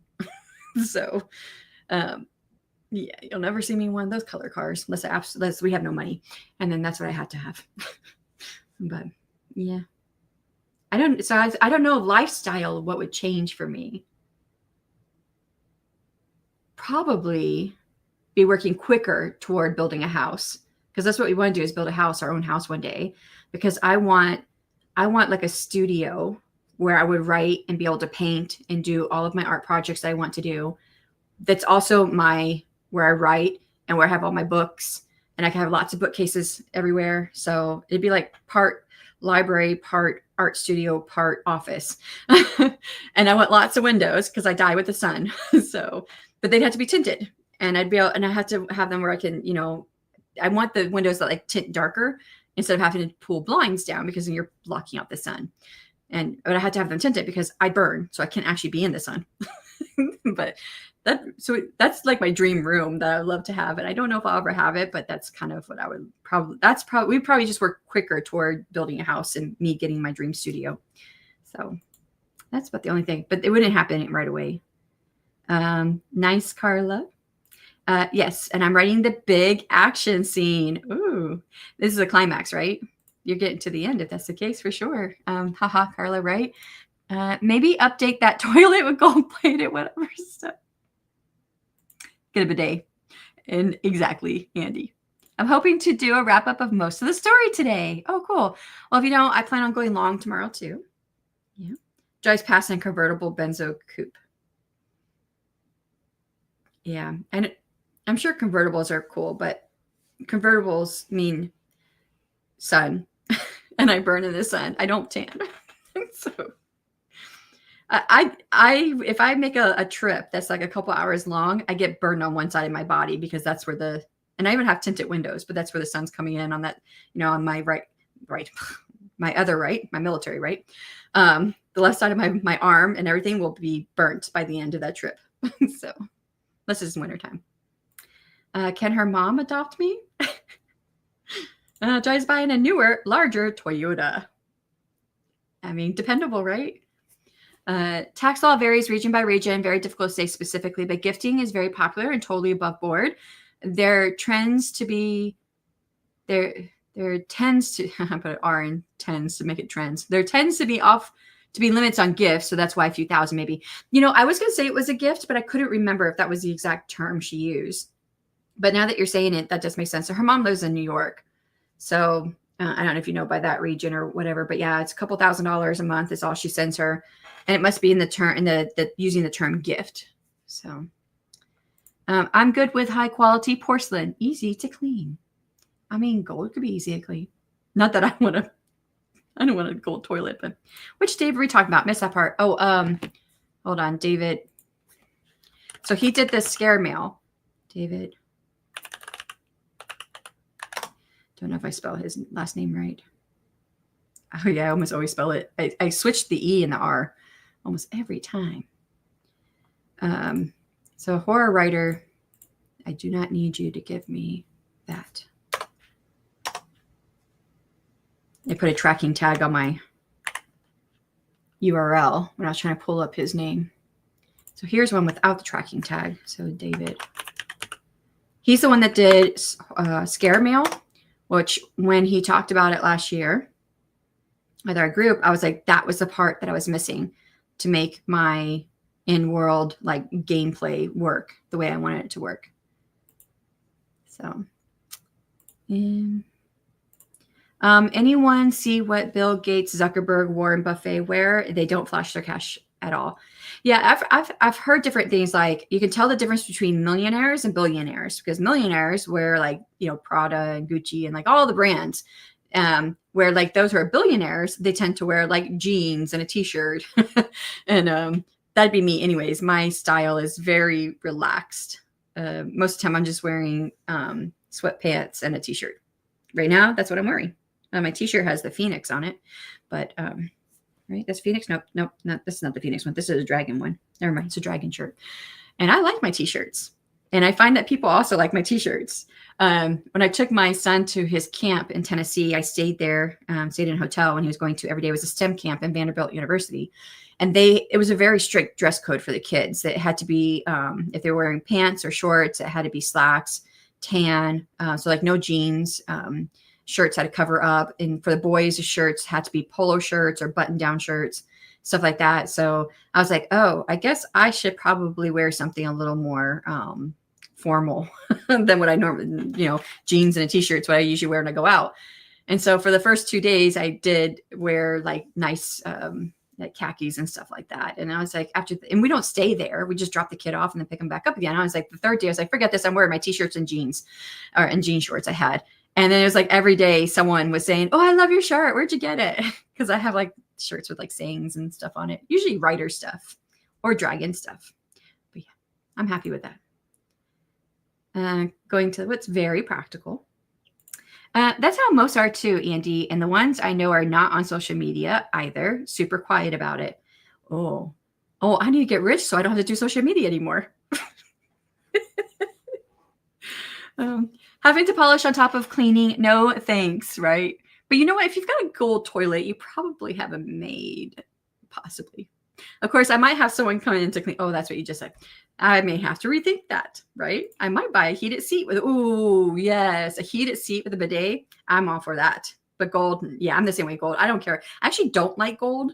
It's really funny because like I like to train my husband. Like I told him I don't like gold and he'd buy me gold stuff. I'm like, I don't like gold. I like silver. Or if you want to get me gold, that's not actually gold. You can get me, what do they call that? Oh, I forget. It's a gold that looks silver, but it's not silver. I'm not really big on jewelry anyways, but white gold. I think that's what it's called.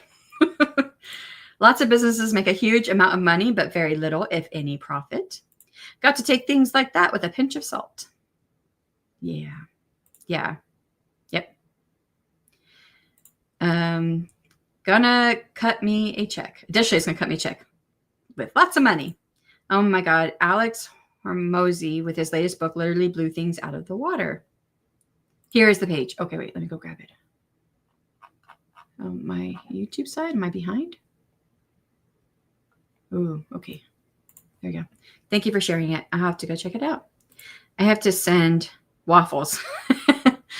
Latest book is 100 million money models. The latest book is 100 million money models. Say that really fast. Million money models. LOL. Lifetime supply of waffles, please. I like his wife, Layla. This guy's not ringing a bell with me. Oh my word. She's such a star. Supported Alex when he was this close to being in a ditch with no roof over his head. That's lots of egos. Why do I have the hiccups again? I ate. I love my convertible red new Beetle, but vintage air-cooled VWs are expensive to keep on the road. Oh, like it takes a lot to repair them? My lifestyle wouldn't change. I'm a workaholic. I'm the same. Like I told my husband, I said, now that I'm in a job that I love, I don't see myself stopping. And it's not because I just want to keep on working, but like I don't see myself ever stopping writing. So I may not be on YouTube as a grandma, but as a grandma, I'm probably still gonna be writing. So yeah.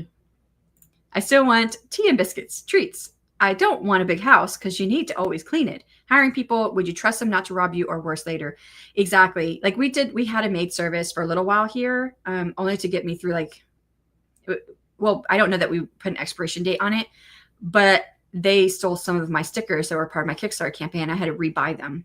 And once I figured out that it was them doing it and not my son, because I thought, well, is my son taking them? But why would he take them? And once I figured out it was them, we got rid of them. Yep. I have major trust issues because for a reason. New York is quite socialist with their tax system. Oh, that's me. I wear jeans and t-shirt and trainers. Been the same style for decades since my teenage years. Mine has definitely evolved because when I was a teenager, like in my 20s, I don't know why, but I felt like I had to dress like more formal. So you didn't find me in jeans. So I always wore like slacks and a nice shirt or something. I don't know why I dressed that way. I have no idea. I don't know what was going through my head at the time. I was in the military, but, and then 30s got, well, I was teaching. So I still kind of stayed formal, but I moved into like more skirts and dresses at that point because I didn't wear skirts and dresses in my early 20s.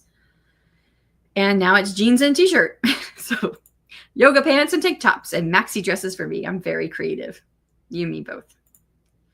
I have been quiet on social media, but where the money at? Yeah, me too.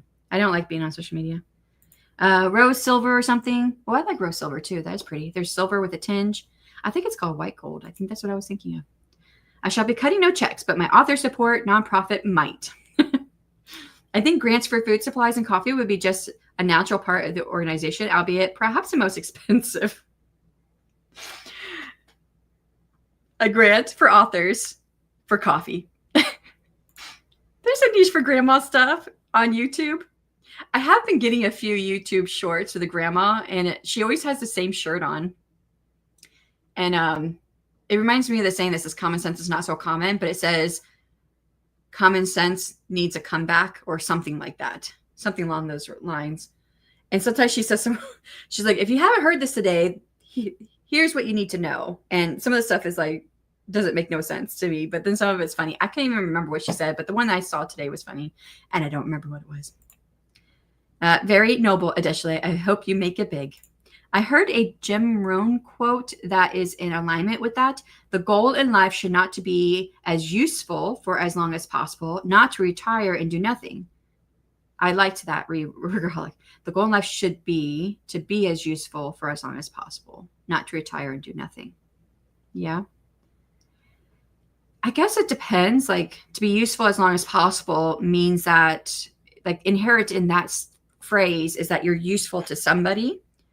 And I don't think that I would be looking at it in those terms. I would be writing for me at that point. I'd be like, I don't care if anyone's reading this stuff because I'm not going to stop writing. I'm just going to keep, I like writing. I've liked writing my whole life. So I don't see that ever going away. But yeah, I do like that. It goes along with the workaholic, right? Well, and they have so many studies. Like when you like retire, if you do nothing whatsoever, your brain drastically deteriorates more than it would have if you've kept your mind active. And it could be just something as simple as taking up a hobby like woodworking or whatever. So I do tell that to my husband because he's like, I can't wait until I can retire and do nothing. I even made the joke today. And I was like, oh, because he's meeting with the commissioner today. He works for a nonprofit for the state, and they had some plan for something, and he came up with something and gave it to his COO or his CEO, whatever. And they took it to the commissioner. The commissioner likes the plan better. So today he's giving a presentation to the commissioner on whatever his plan is. I'm sure he told me. I don't remember. I know that he just finished a youth summer program. So that's the thing that I keep thinking in my head, but I don't think it was that. So he's really nervous about it today. I was like, oh, you have to be nervous. You can go in there. If it doesn't go well, walk out and say, I don't need the job and keep on going, which technically he doesn't need to work, but we would be living like a bit different than when we are because we live beyond not having a job. But yeah, he was like, don't tell me that. I might do it. I know he's joking though. So that works, but does require a minimum of money to sustain someone's not lavish lifestyle. Yeah. I finished the form. Woohoo! You're going to share it? Goodness, my brain is fried. That's white gold, which looks like silver and platinum, which is wicked expensive. Oh. Well, I guess in some way I was saying buy me more expensive stuff to my husband. But I don't really. I have like the same pieces of jewelry I wear all the time. My kids watch the Gaming Grandma. Grandma niches are big hits. I might have seen this person today. Yeah, read Grandma post. Not sure if she's the same person. I mean, was she wearing a T-shirt that said whatever? I don't remember. It said something about common sense needs to come back or something along those lines. But yeah, I've been seeing some of those. She had to make common sense common again. That's what it was. Yes, same one. Yep. That's her T-shirt. And was talking about, ironically, work ethic. Every older person, that is kind of ironic. Every older person I've asked about retirement said not to retire too. Once you retire, you die, which is crazy here. But I noticed older peeps who keep doing things live longer. Yeah. I mean, it was definitely true of my grandpa, because my grandpa had his own business of building homes, but he never actually liked working. And he said that by a certain age, he was going to retire, and then he was not going to do anything ever again except for sit in his favorite chair and watch Westerns all day, which is exactly what he did. And not even 10 years later, he had died from Alzheimer's, which, might not have been able to stop the Alzheimer's, but if he stayed active, might have been able to live a little bit longer, possibly. Exactly. I'm going to share that form with newsletter subscribers first. Okay, sure. It's very expensive taste in jewelry. To be honest, I haven't had a new jewelry piece in a while. So, although I'm pretty certain the maids also stole one of my rings.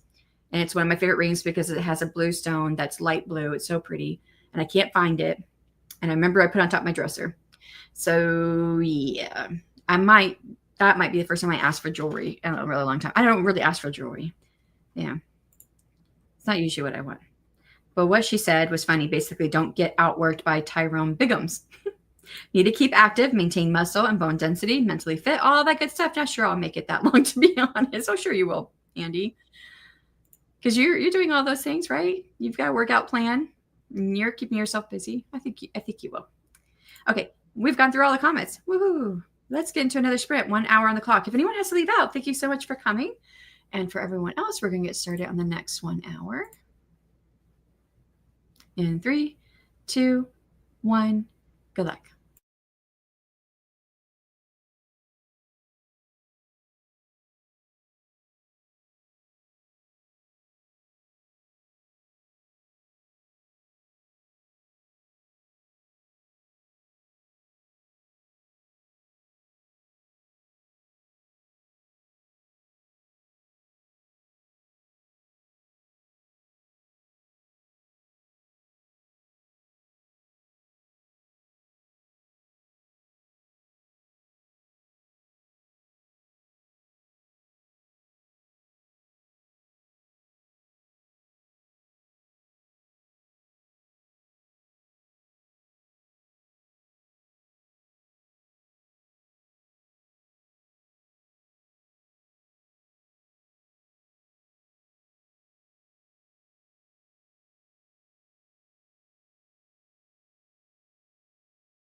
Okay, last time on that spread, how did you do?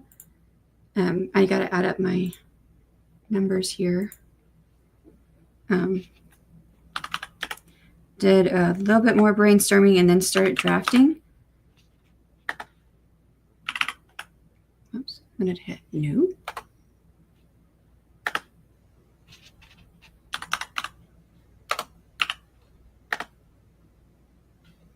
This feels like I did a lot. It was all dictation, and then I was trying to move some of it over, thinking I was going to lose some time by moving stuff over to the document and redoing parts, but it's actually 22:33. That's what I did for that hour. Let's see how you guys did. So left off here with Devin saying, I don't see us, me and Hubs, being lazy after retirement.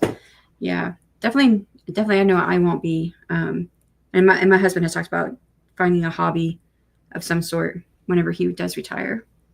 So yeah, right there with you. Speaking of workout plans, I'm looking for a new one. I was just thinking of a workout plan this morning. I was like, wonder if I could challenge my gym trainer to come up with something to meet a goal that I have. But I don't know if it's doable.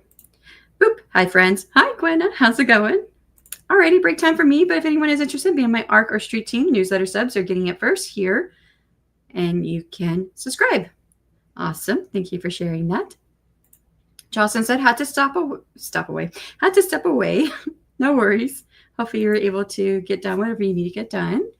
Hi, JC. How's it going? Hope you're having a wonderful day so far. I am. Yeah. Still trying to get myself to do some admin stuff, but I just want to keep writing. At this point, I'm almost done with my Faded Adventures. This is the last packet that's going out 1 September, and I changed a few things back in month 4. This is month 6. So I had to change some things here. And I'm writing the final scenes for all 4 characters. And so I'm maybe I'll do admin after I write the final scenes. It won't be today though. And I'm can I wait another day to not do admin? Because I haven't done it all week and I didn't do admin except for 1 day last week. So I don't know. But yes, overall, I feel very good. Hello, everyone, says JC. I hope you're doing well as well, JC. And what are you working on anything? Hi, JC. Hey, Jocelyn. All right, got a touch of work done and now off to run errands. Lots of driving around today. Wish me luck. Bye, friends. Yes, lots of luck and safety. That was a little while ago, so I missed you. It was 16 minutes ago, but hopefully all is going well. All right, check. Partner post done. Check. Checked in with Hubs. I feel like I'm moving at a snail's pace this morning, but doing a lot at the same time. I'm glad that even if you feel like you're moving slow, that you are recognizing that you're getting stuff done. That's a positive way of thinking about it, right? Yeah. Sent in Faded Fantasy Anthology final copy. Nice. 322 words for Deshley. How's the scene coming along? Oh, it got to the end of the comments. There was lots of comments last time. And we were talking for a while.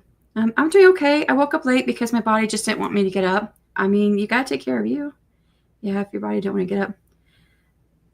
I know that you probably have mornings where your body's I don't want to get up, but you have to get up because you have commitments to something or someone. So to be able to take advantage of that today, I'm glad that you were able to take advantage of that today so that you could listen to your body. I'm just checking emails and things at the moment. I should check emails. My one day last week that I did admin, I went through my emails. I have 1,700 emails that I needed to check. I got it all the way down to 200 and something. And then I was done for the day. And now I've barely checked my email since then.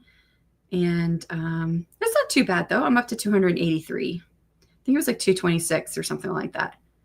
Although I have deleted a few emails here and there. But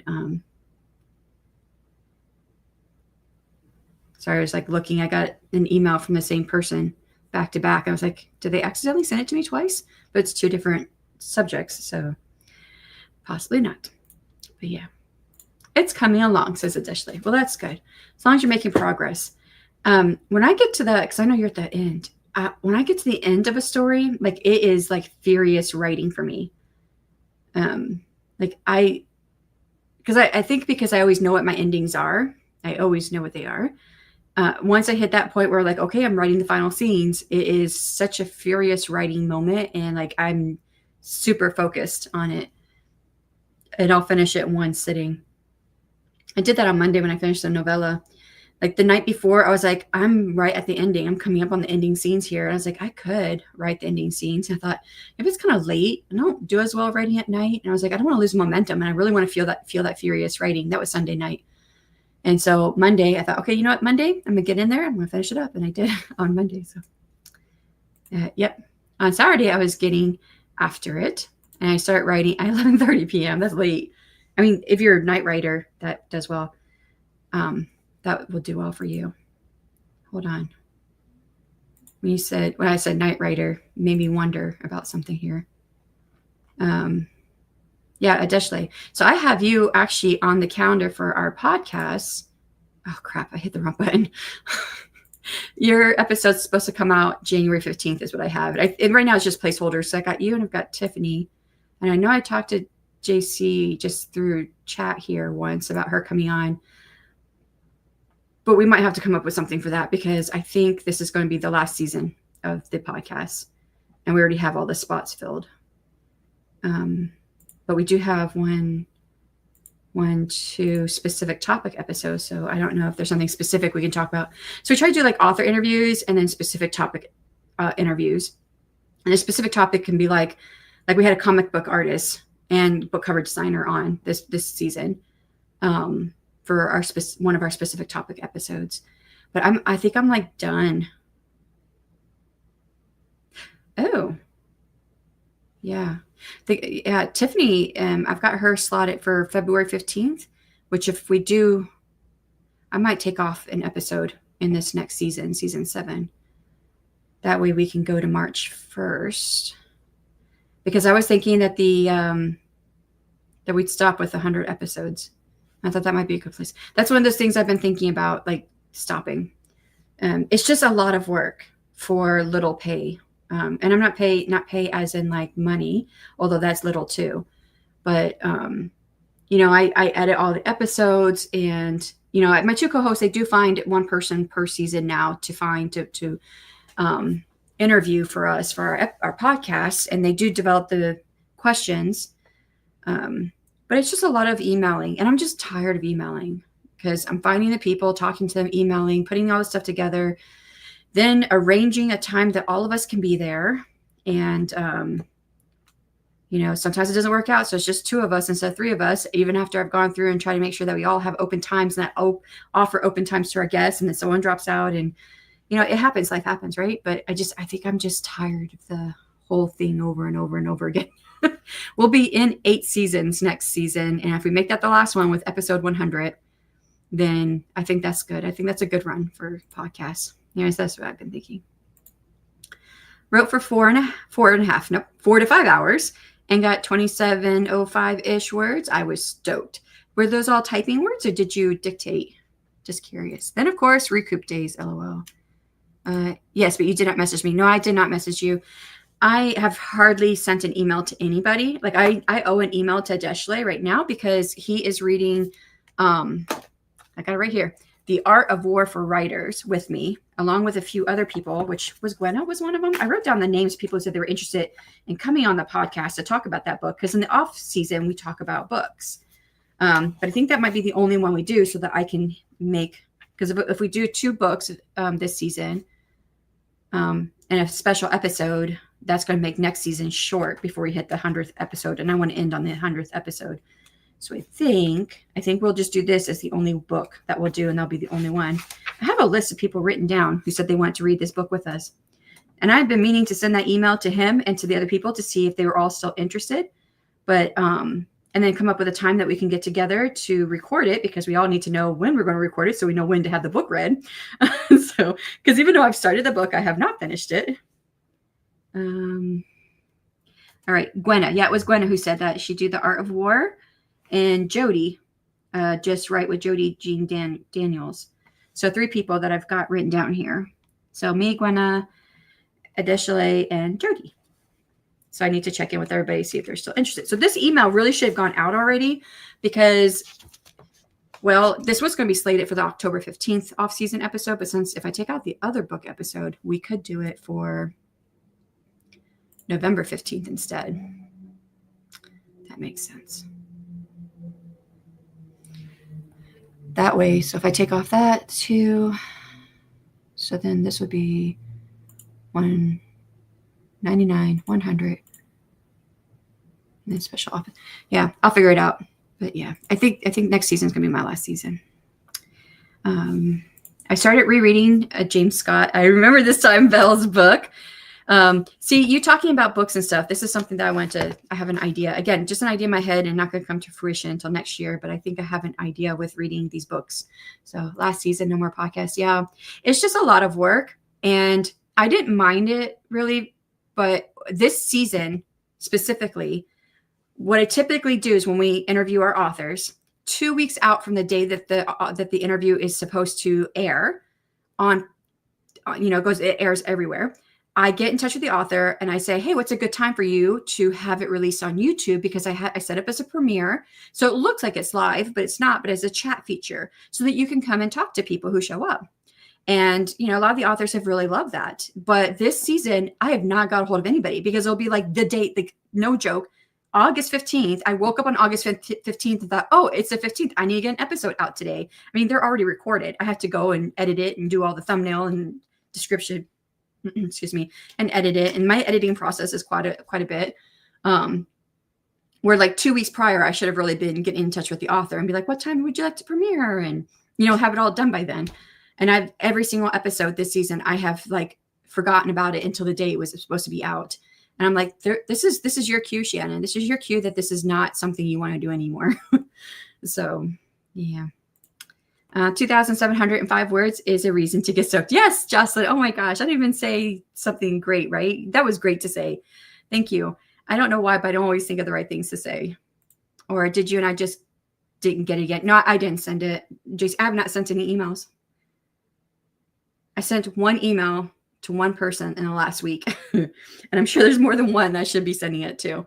And it was them asking if I wanted to come on their podcast. And they've responded back, and I haven't responded back to that. So my days are pretty full. I think I'm just burnt out right now from AWC stuff. And the AWC stuff was a lot of emails. I mean, that's only a component of it, but it is a lot of emails. And that's definitely something we're going to be changing in the future. And I think what really got me with AWC this year was that, like, when we say, hey, you've been accepted as a speaker, here's a time slot we have for you. Does this work? And they say yes. Then the next part that they do is they sign a contract stating, yes, I know I need to have a thumbnail, that I make it myself. I need to have the date and time or whatever. All the things that they say, yes, I know. And one of the things they say I know to is I know that my link is due on this specific date. And that date is set in the guide the year before. So we just repeat it in that form, in the contract form. So it's not like we're changing the date or it's a surprise. And when they sign this form, it's like 2.5 to 3 months before the conference. So everybody knows when their links are supposed to be submitted. And about 2 weeks out, we may have like one, if we're lucky, one link, which is fine because YouTube algorithm, sometimes it's better not to do it too far out.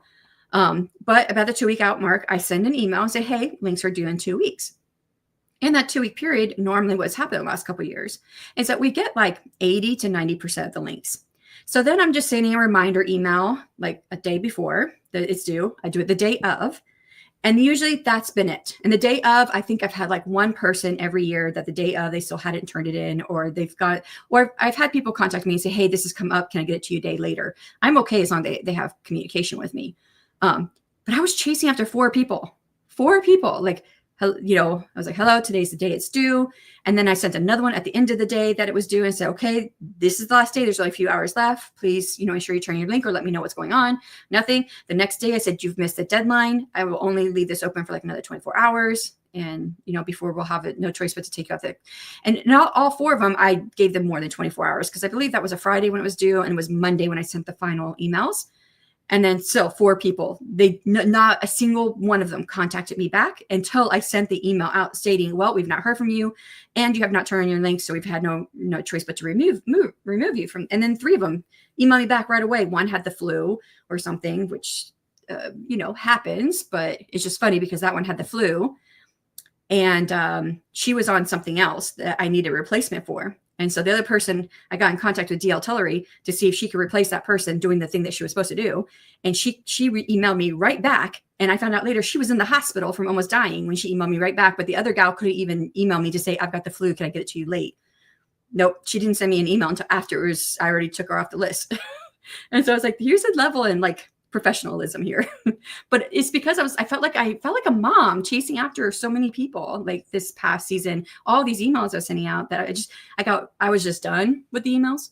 And so I've kind of avoided emails since then. So yeah, I know it's a me problem, but yeah, I have not sent you the email yet, JC. We'll have to talk and see what you might want to do for the episode, but no, it's coming. I will ensure that when I send it, that I will, if I either see you in my chat or in your chat, I will let you know I've sent it, and I will hold on until I know that you've got it. So it just probably might not be this week. Jocelyn says, my days are pretty full. 205 words would be awesome for me. I squeeze in the words where and where. I think that's great. I admire people who can like work and still squeeze in the words, because when I was working full time, I told myself to do it and I didn't do it. And I love writing, but I would just get so tired that I didn't do it. And now I kick myself in the butt, because I went like, not the whole time, but I went like 10 years barely writing anything. I did write a book in one summer because I did have one summer off from teaching. But when I was teaching and I was also running my own business as a writing coach, I was so busy, so busy that I didn't carve out the time for myself in my own writing. So I so admire you for doing that and being able to get those words in. And I think it doesn't matter what your word count is. You got some words in, you're getting there. Who was it? It was Michael Laurent, I think. And he said, if you wrote 250 words a day, you'd have a book by the end of the year. And now that's not doable for everybody, obviously, but 250 words here, 250 words there, you will get there eventually, right? Yeah. Thanks, Jocelyn. Admin work and ROI. I get it. Yes. Yeah. And it's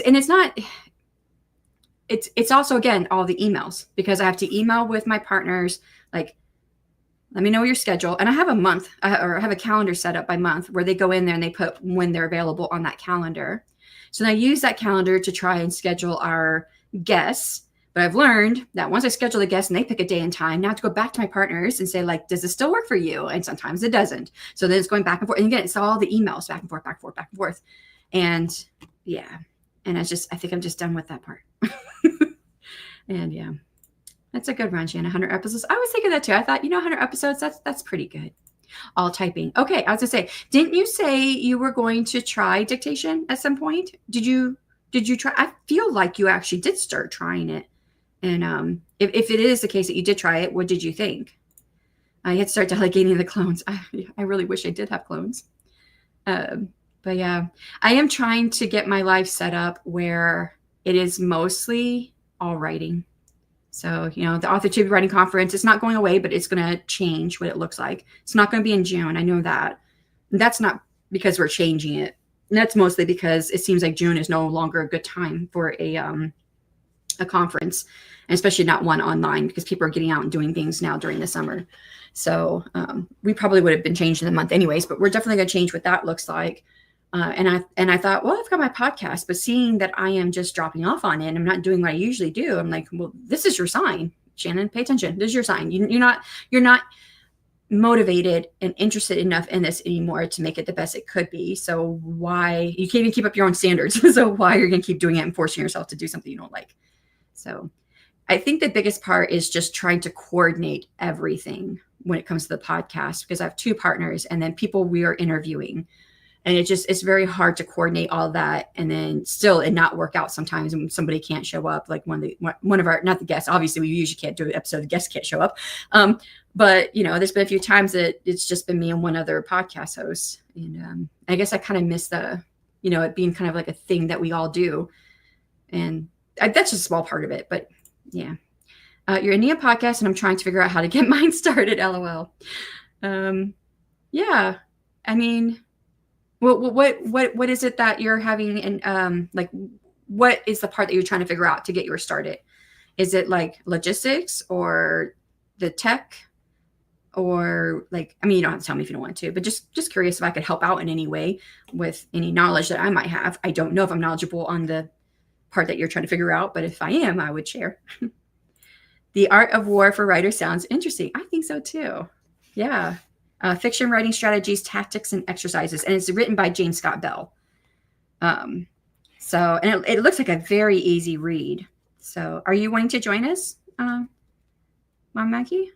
I have no idea when we're going to do it, but it'll probably be, if it was originally slotted to come out in October 15th, I think, because that's when I would have had it come out. But I think I'm going to change it to November 15th, which means that we have time to get it read and get our interview, our discussion scheduled to do it.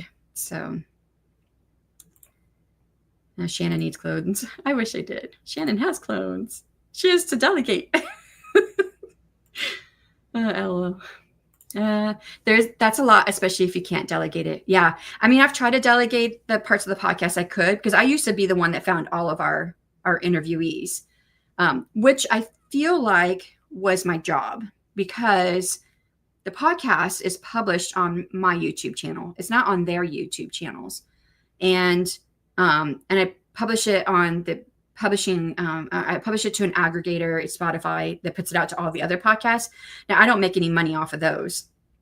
None whatsoever, because we've never got that big of an audience. I think we just hit on Spotify. We just hit over 100 listeners that consistently return. And I don't know what it is on the other ones, but to get monetized on that, it's like some weird number or other. Like I can't remember what it was. I looked at it and I thought, I don't understand this. And I was like, I'm not anywhere close to that anyway, so forget it. It used to be when I was, before Spotify took it over, it was a different podcast platform. Spotify bought it. You just had to hit 100 followers and then you could get monetized. And now we're over 100, but because Spotify took it over, it's something different now. It's a different metric. And I'm like, okay, whatever. Good thing I'm not monetized, because I would have lost it. So I don't make any money where it's published elsewhere. But on YouTube, I make some money, but it's not a lot. And my last couple episodes have not got very many views at all. YouTube Studio. Now, some of the ones have gotten some more views. I make a little more money on those, but I'm pretty sure it's like in the pennies. I'm going to look at it here. Podcasts. Oh, I don't need you.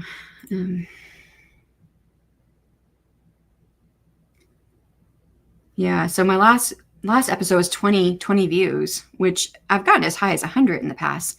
Okay, so for like one where I got 100 views, how much money did I make on it? Trying to find where it's at.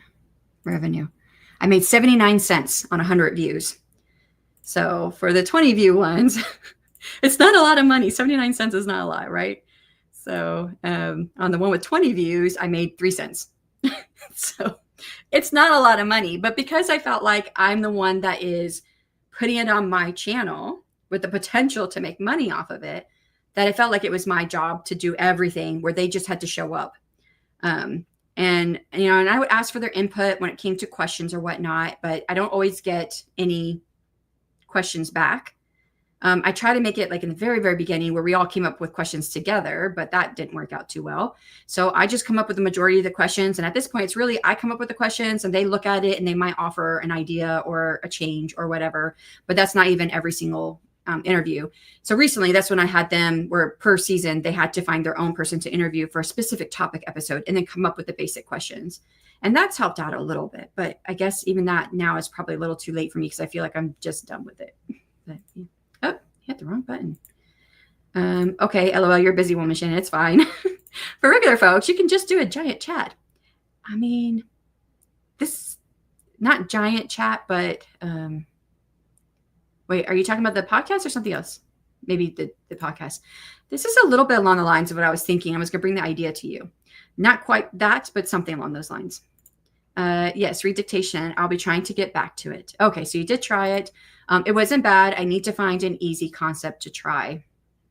I have found that ChatGPT has gotten so much better with editing some of my, now I don't do it for every single one because it's an extra step, but if I have dictated something and there are times when I go into dictation mode where I like forget about punctuation And especially if I'm using a lot of my fantasy names that it cannot understand what I'm saying. So then like Ari was Jennifer when I was doing my dictation for her, her story. That was the first book in the series. You know, it's easy to control find and replace all the Jennifers with Ari, but what I've been able to take it and put it to ChatGPT, and I say, okay, please put the punctuation where it needs to go. Please capitalize beginning of sentences and proper nouns, and please switch out all the Aries for Jennifer, which I actually didn't use it for that book to ChatGPT. I don't know if it was around at that time. I can't remember. I didn't use it, but for some of my dictation now, it's an extra step, but it also saves me time later in the future where I have to try and figure out, okay, what was I trying to say here? So, and I keep my original dictation and what it gives me. And because when I first tried it like 6 to 8 months ago, it was not very good. It would change what I was actually trying to say. And now it's gotten better. So I don't know. Again, I don't remember if we've talked about AI or not, or we probably haven't. I just don't remember how you feel about it. But I like that as a benefit of the AI. And usually that's my brainstorming stuff. So I don't do that for what I'm dictating when I'm writing, like my drafting. It's usually my brainstorming, because that's when I usually go off and I'm just saying a lot. Usually when I'm doing my drafting, it's a little bit slower, even with the dictation. Okay. Plus it'd be easier if I already have, wait, I just added a word in there. Plus it would be easier if I have a beat by beat outline. Yeah. See, I'm not good with writing outlines, but I have found the way that I can write faster is I do a beat by beat in the scene as I get to the scene, because I do change things. I change things as I write them.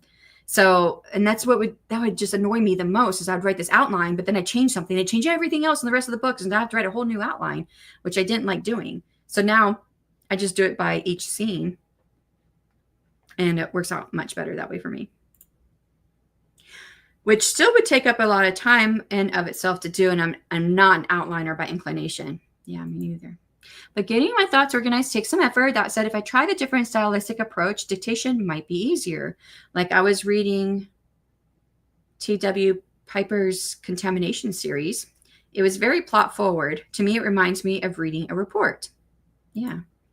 Having a quiet place to actually record, given my current circumstances and being that I'm staying in a place I don't want to be in, I might have to reserve a study room at the library or something. Okay, so this is for doing the podcast. Yeah, so it's kind of hard if you don't have a good space to do it in. And I don't know what kind of microphone you might have or whatnot. I used to do everything, like when I was recording my videos, like when I was recording my audiobooks, I was doing it in my closet, but I didn't want to do the podcast in my closet. So, because I get really, really hot in there and there's no air conditioning in there. So I got this microphone it's like a directional microphone. It's a blue Snowball. I think it was less than $100, but that still can be quite expensive depending on, Snowball, depending on what your budget is. And I like that it's directional. So like I'll say, oh, there's my kitty. He was just talking, and a lot of people are like, oh, I didn't hear him. Unless he's like close by, they might not hear him. So that's been good for noise wise. Get reserving time or at the library. Technically that's free, right? I think those are free to do that. So that might be a good one to do. Yeah.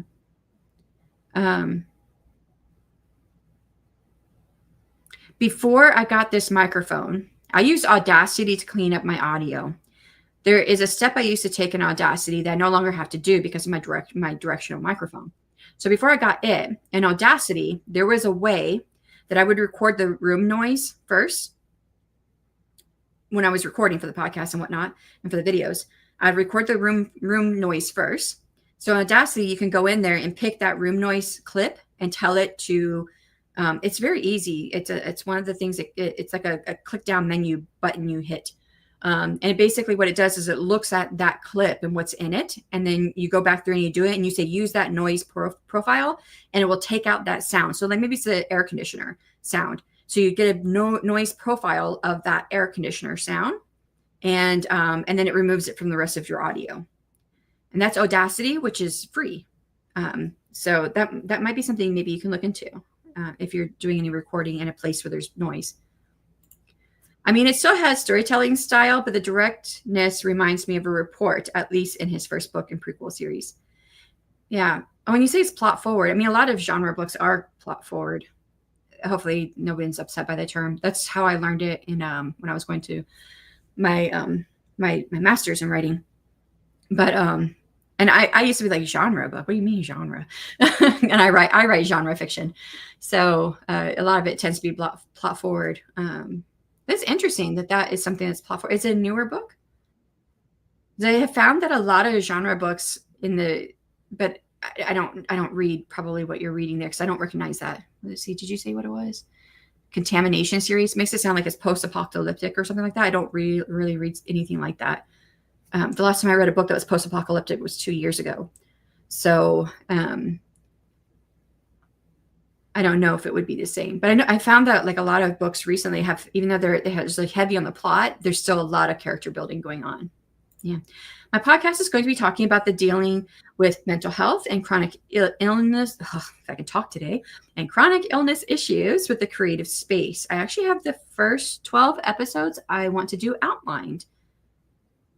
And some people interested in coming on, but I just need to be in a place where I can do it uninterrupted. Yeah. If you want, I can speak to chronic illness issues as well. if you need more guests, totally up to you. I'm not trying to invite myself on your podcast, but if you are needing anyone else, but yeah, because I deal with chronic illness issues. Is that illness? Is that considered illness? Because I have chronic back pain from the military and falling down a mountain, and how there, especially days when I write long, there's different things I have to do so I can continue writing and dealing with. Hopefully I said it right. I don't know if I did say that right or not. Probably not. Read big chat. Like if there are presenters you had before, people you work with closely and regularly on the conference, just communicate with them in different Discord channels. Oh, that's what you meant. Oh, okay. Then not what I was thinking.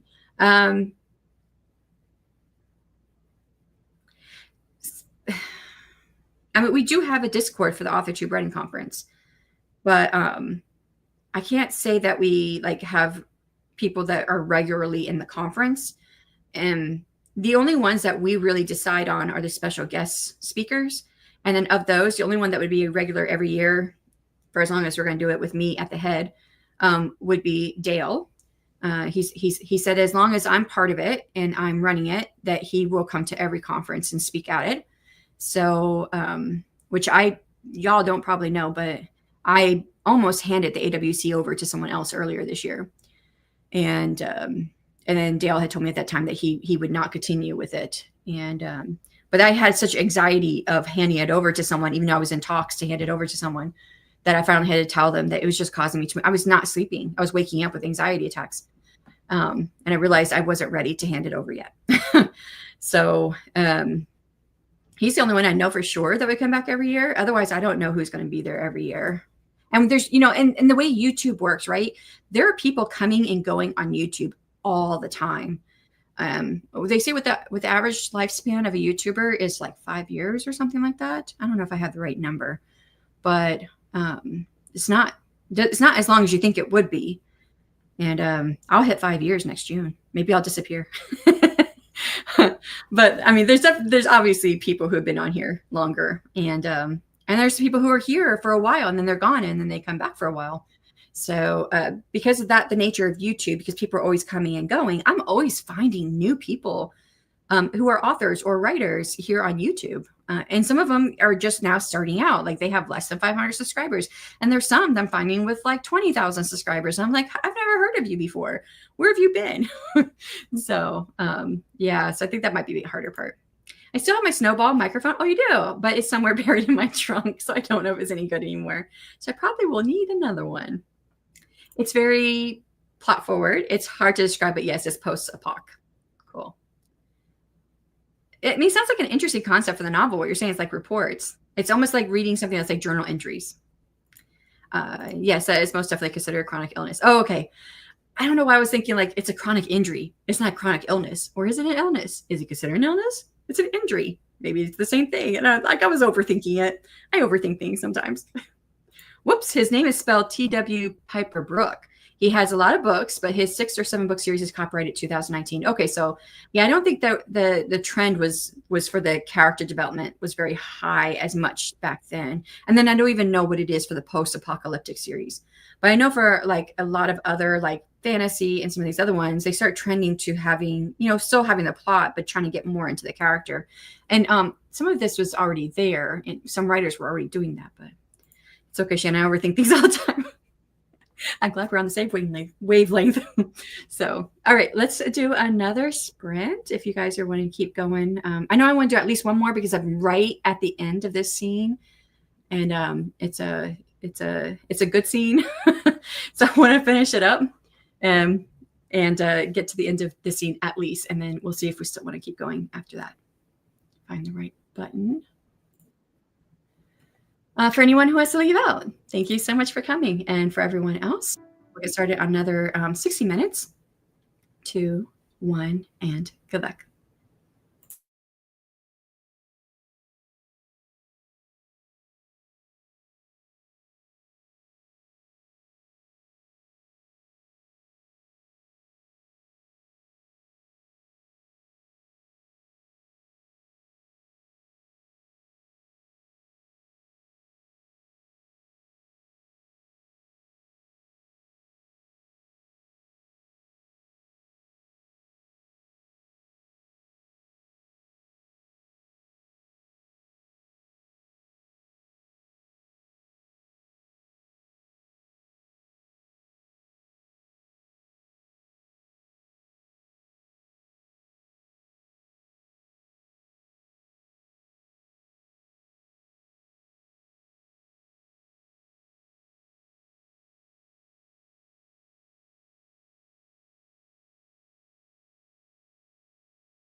All right, that is time on your sprint.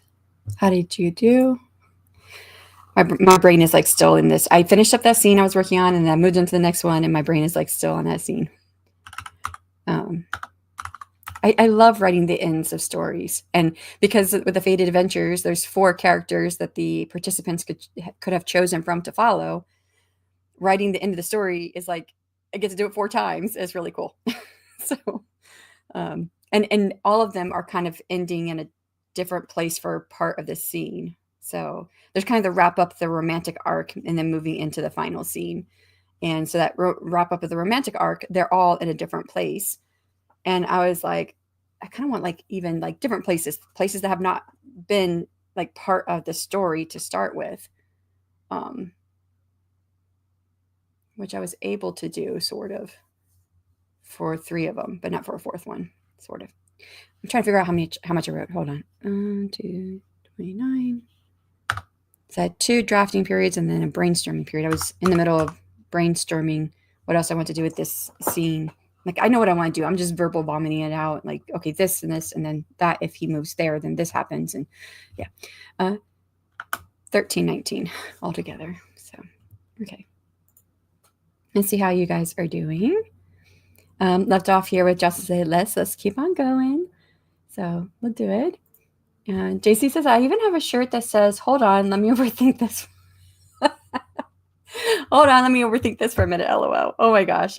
You know, I'm pretty sure it's not just like a writer thing, but I love to make that into a writer shirt. Like, I'm a writer. Hold on, let me overthink this for a minute. And then I'll write all about it or something like that. Adeshale says, I will be here writing for hours, LOL. So I'm good with however many more sprints you want to do today. Oh, okay, cool.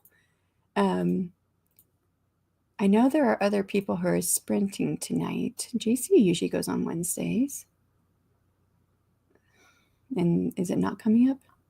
Or she's not sprinting? I don't know, JC, if you're still here, you can tell me if you are sprinting. Wait, is Mom Maggie sprinting? It was today the 20th. I see some of her stuff. Oh, Jody is live right now. Nice.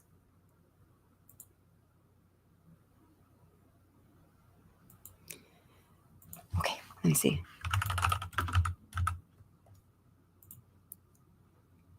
Because if JC's going, I'll finish up before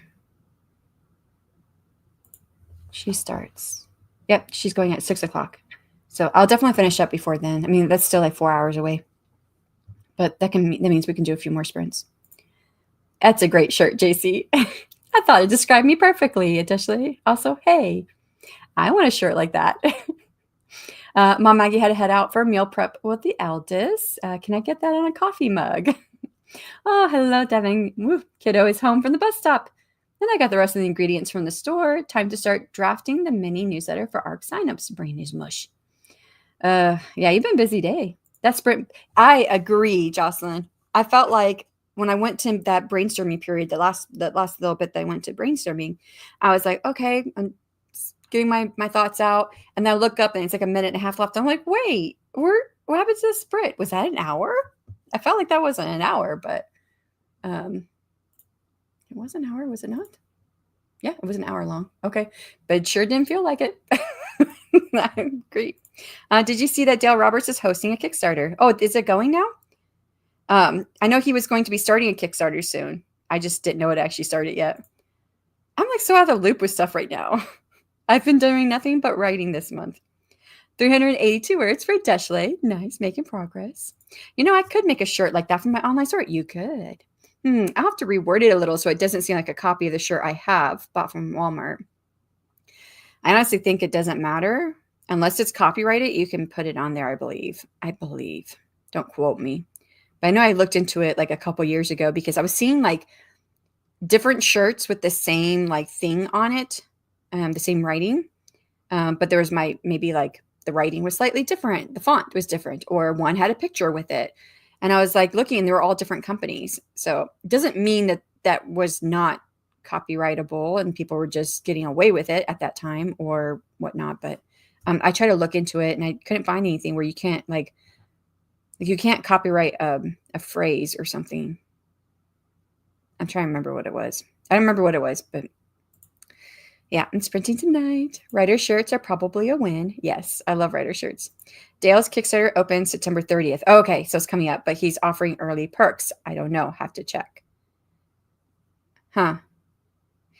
I did get 2 emails from him, and I wonder if it's in one of those emails. I have not opened any emails. Yeah, I think September 29th, September 30th. So that's what I had heard, that he was going to do it September 29th, I thought is what he said. Not the 30th, but if it does open the 30th, that's interesting. Because I think he said the 29th, that's his birthday, and he thought that would be a good day to do his Kickstarter, and would also be the official day, last day of him doing anything that was nonfiction on his birthday. Because after that, now he's moving into fiction. He writes. He's going to be writing, or he has been writing, sci-fi horror, and he's not going to do any more. No more. September 30th. That's pretty cool. No more nonfiction. I have plenty of writer shirts in my online store. Shameless self-promotion. You can drop the link, JC. Please do. The 29th is also a Monday, which is a good day to start anything. Oh, but you know why he probably chose the 30th? Because Kickstarters do better starting on Tuesdays. That's probably why he decided to change it. Huh. Because I was like, why did he go with the 30th? I was pretty sure he said 29th. So I'll buy it. I'll buy a writer shirt that you got. I like writer shirts. As when I went, like I was talking about, I went to my son's camp and I was wearing lots of writer shirts and stuff. And they're like, where'd you get it from? And most of them were from Amazon, but there was a couple I got from other authors. I think one I got from a booktuber. I know the one from the booktuber is not, it's not lasting. Like the print is fading off, and I don't want to wash it anymore because I like it, because it says in my fantasy error, and it has a dragon on it. And I was like, I want to put in my fantasy romance error. I want one like that. WriteToBeMatters.com. Thank you. I got pulled up. Why do I have Amazon pulled up? Because I was looking up. Oh, okay, Alex Hormozy. Okay, 100 Million Leads. That is a book I've heard of before. That's why his name sounded familiar. I got too many tabs open. I've got Right to Be Matters open. Do not disturb. Do not disturb, introvert, and recovery. I like that one. I am enough. Oh, I like that one too. You don't have too many shirts here. You could do another one. Wait, so see all items? Maybe I'm only seeing some of the items. Do not disturb, hibernation has begun in my reading zone. I like these. I still don't think you have too many. Because even though you have a lot of different styles here, you kind of have the same, you have like the same couple, just like a couple of sayings that you just have it repeated in different ways, right? So like, do not disturb, hibernation has begun. Do not disturb, in my reading zone. You know, that kind of thing. In self-care mode. Writing in progress. Yeah.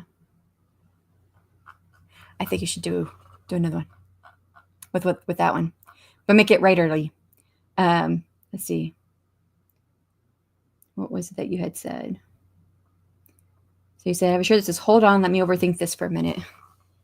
I don't know if you like what I said, but you can make it into a writerly thing. Be like, hold on, I'm a writer. Let me overthink this for a minute and then write it back to you or something. I don't know. I know that's not what I said to start with. I don't know what I said. I'm a writer. Hold on, let me overthink this for a minute and then I'll write back to you. That's a lot to put on a t-shirt though. So I don't know if that would work. There's a lot of focus on self-care too. There are more than just on the front page. Gotcha. Yeah, there are a lot. Yeah, I mean, there's a lot here, but I feel like adding that would just add more variety. Because you got a lot that's like, do not disturb, and then other stuff follows. Do not disturb is like the beginning of it, and then, or in hibernation mode. So it seems to be like the two main ones. Do not disturb introvert, do not disturb writing in progress, do not disturb in self-care mode. Yeah. Do not disturb hibernation has begun. So it's kind of like a do not disturb theme. Ooh, since you do have a do not disturb theme, maybe you could do that with your the one you got right now. Hold on, let me go back to it. So I forget things so easy. Nope, I passed it.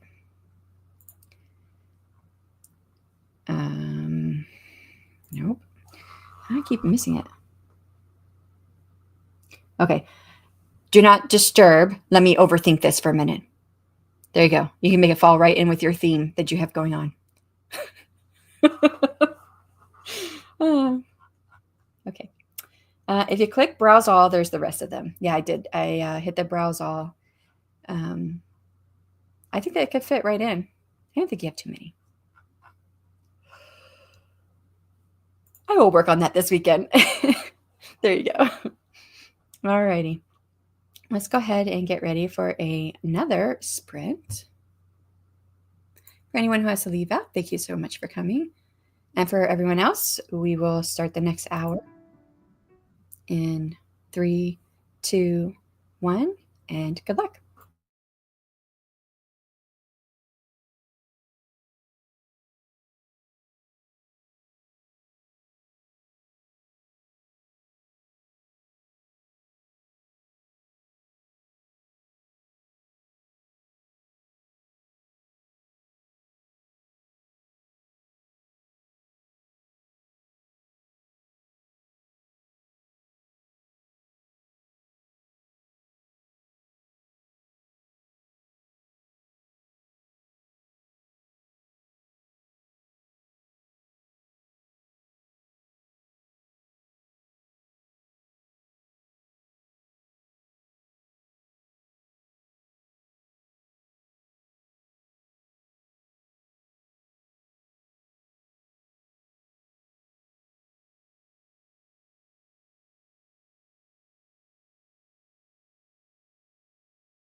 All right, this time on that sprint, how did you do? I finished doing my brainstorming and kind of writing up what I think I'm doing for this character, and they're toward the end of their story. There's still like one small scene after write. This is like an epilogue scene for all 4 characters. But otherwise, this is like kind of the end. And I've written a whole bunch. I say written in verbal vomit, I guess, what this would look like from between brainstorming and drafting. But I don't actually count the drafting words, even though I've verbal vomited them. I don't count them until I move them over just to a Word document, and I read through it to make sure that like I made sense, because sometimes I don't make sense. So I need to read through it. So I didn't count those words that I verbal vomited, but I did a whole lot of brainstorming and a little bit of drafting before that went off.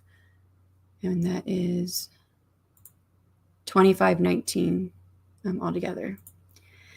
So yeah, making progress. Almost done with this one. And now that this is the last character for this like ending scene for the story before the epilogue. But now having written this one and the 3 before it, I feel like the first one I wrote is not enough. Like I really got into it to really get that closure for the second pairing and the storyline. And then for the third, and then for this one. And each of these are like 3,000 words, roughly 3,000 words long, where that first one's only like 1,300 words long. I'm like, I probably should add more to the first one. I should go back to the drawing board on that one. Now that I kind of have an idea of what I wanted to do. Like I knew what I wanted to do before, but it's like I really didn't get into it that first couple. And I was like, I need to get into it. Let me get into it a little bit more.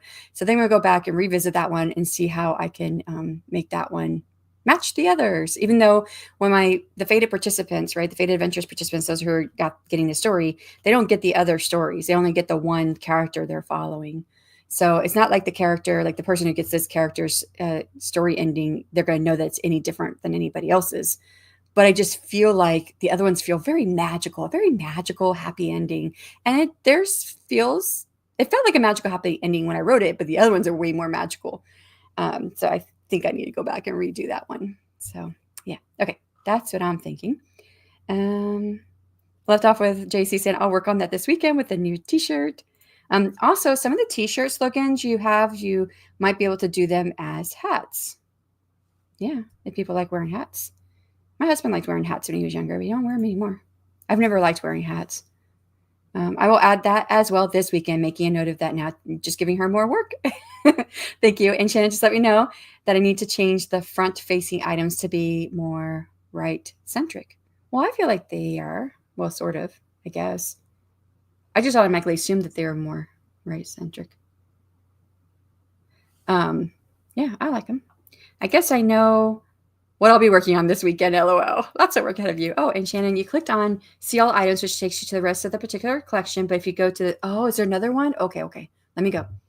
I still have it pulled up because I want to buy something, but I was trying to write when I was supposed to be writing. Okay, so if I you'll go to the very top and hit browse all. It shows you everything. Oh, there's another browse all button. Oh, it's okay not to be okay. Self-care is self-love. Oh, you have it in the title too, so I should be able to read that one. I'm a writer. I literally make up stuff for a living. See, that is one I've seen on t-shirts before. So yeah, or something very close to it. Love that one. Be gentle with yourself. I am enough. Be fearless. Be bold. I'm a writer. Oh, same thing there. Self-care is a priority and necessity, not a luxury. Oh, I like that one. Love yourself. I love these. I see now why you said you have a lot, because you do have a lot. I was just seeing the one collection. That was it. Ooh, I love this one where it says self-care is not selfish. What I really love about this one, at least the one that's here, because you can change the color of the shirt, but I love that's a black shirt with a what the image is, the image of the woman, and she is mostly black, outlined in like a grayish color, but then her hair is gray, which then makes her pop out from the black shirt. And then on top of that is the red writing, with the middle being the white and black. And I love that. The composition is very pretty. Red, white, and black, by the way, were our colors for our wedding. So that's like perfect. So yeah. Well, I like the sticker too. Be fearless, be bold. It looks like it's kind of, it is a holographic sticker. I like that one. There's a lot I like here. I do not need more notebooks though. I keep looking at the notebooks. I'm like, no, Shannon, move on. Move on. So, and she does have mugs here. I'm a writer, introvert by nature.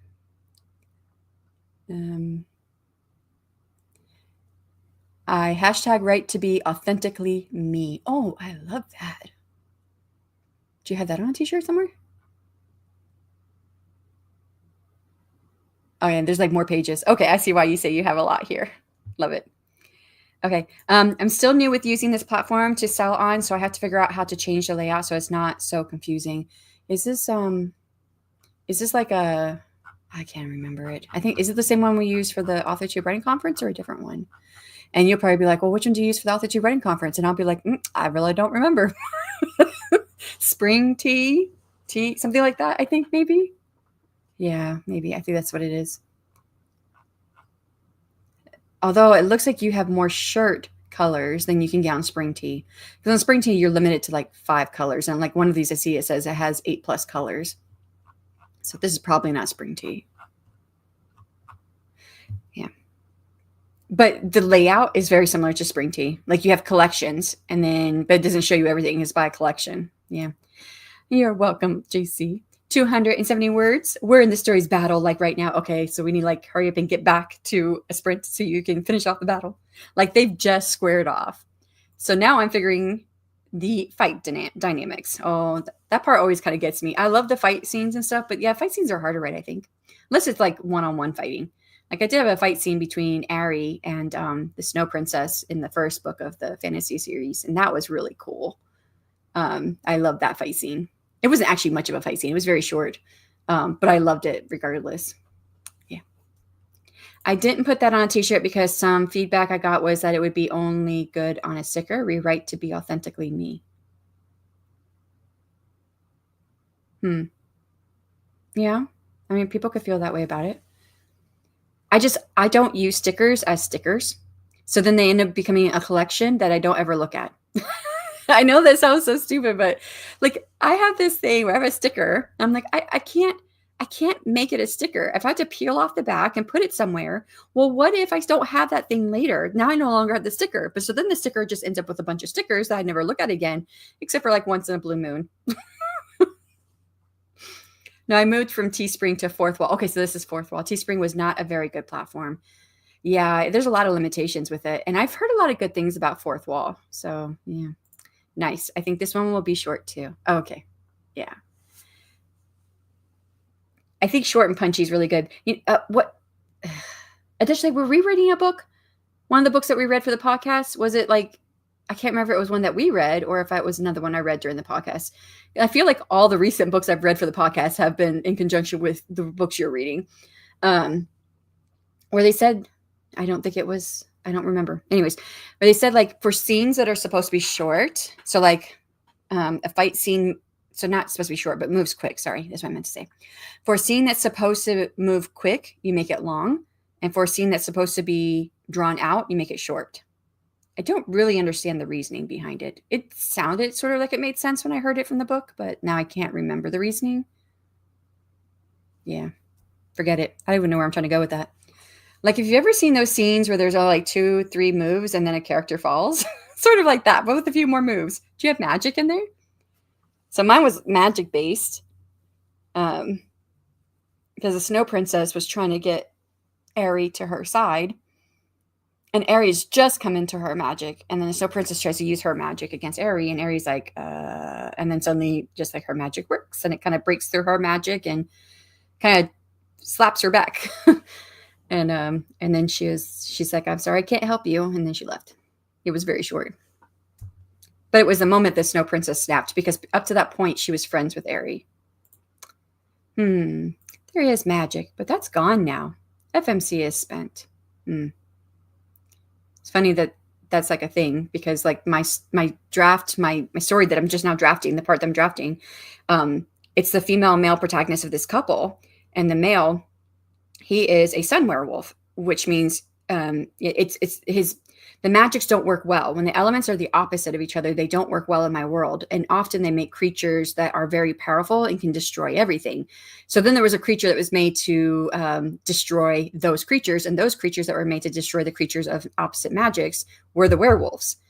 But then the sun god wanted his own werewolf because he saw what his sisters were doing, the moon goddess and the water goddess, and that werewolves were an alchemical process of with the moon goddess's magic and blood and wolfsbane and then water as well, and then one other element, and that's how we get the 4 different werewolves. So we have the water clan werewolves, so that's made with the moon and water and the wolfsbane. But the sun god wanted his own, but the moon goddess and the moon goddess and the water goddess, they carried the first line themselves. So like they were pregnant with and gave birth to the first line after they created this egg or whatever, of the alchemical process. Then they birthed it, and he couldn't birth his own, so he had to find a creature that was sun. But the magic was moon in there, which doesn't work with sun; it's the opposite. So what it did, instead of destroying them or making them too powerful, because werewolves actually don't have any magic themselves, but they can take down magical creatures. His werewolves only can only shift during a I'm like losing where I'm going. They can only shift during an eclipse. During a solar eclipse is the only time they can shift. So that they're wolf all the rest of the time. But my character, he's only half sun werewolf from the Sun Clan. The other half of him is moon fae. So he can shift a little more often, but it's really hard. And they just spent the climax was a lot of magic, and he was part of magical spells during that. He actually did 2 spells, and which can make them really, really tired. And so as the scene is happening between him and her, he's in wolf form, and she's wondering, is he going to be able to shift back into his human form so we can talk? And so same thing, FMC is spent. In this case, it was my MMC that was spent with the magic. But yeah, long story short, let's go ahead and get into another sprint. Why do I feel like I keep having the same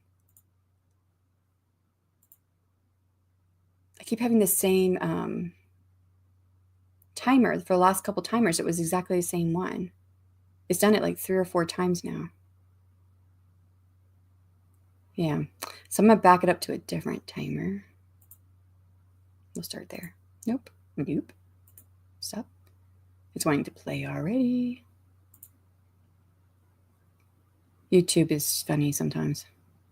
Okay, we'll add it to the stage.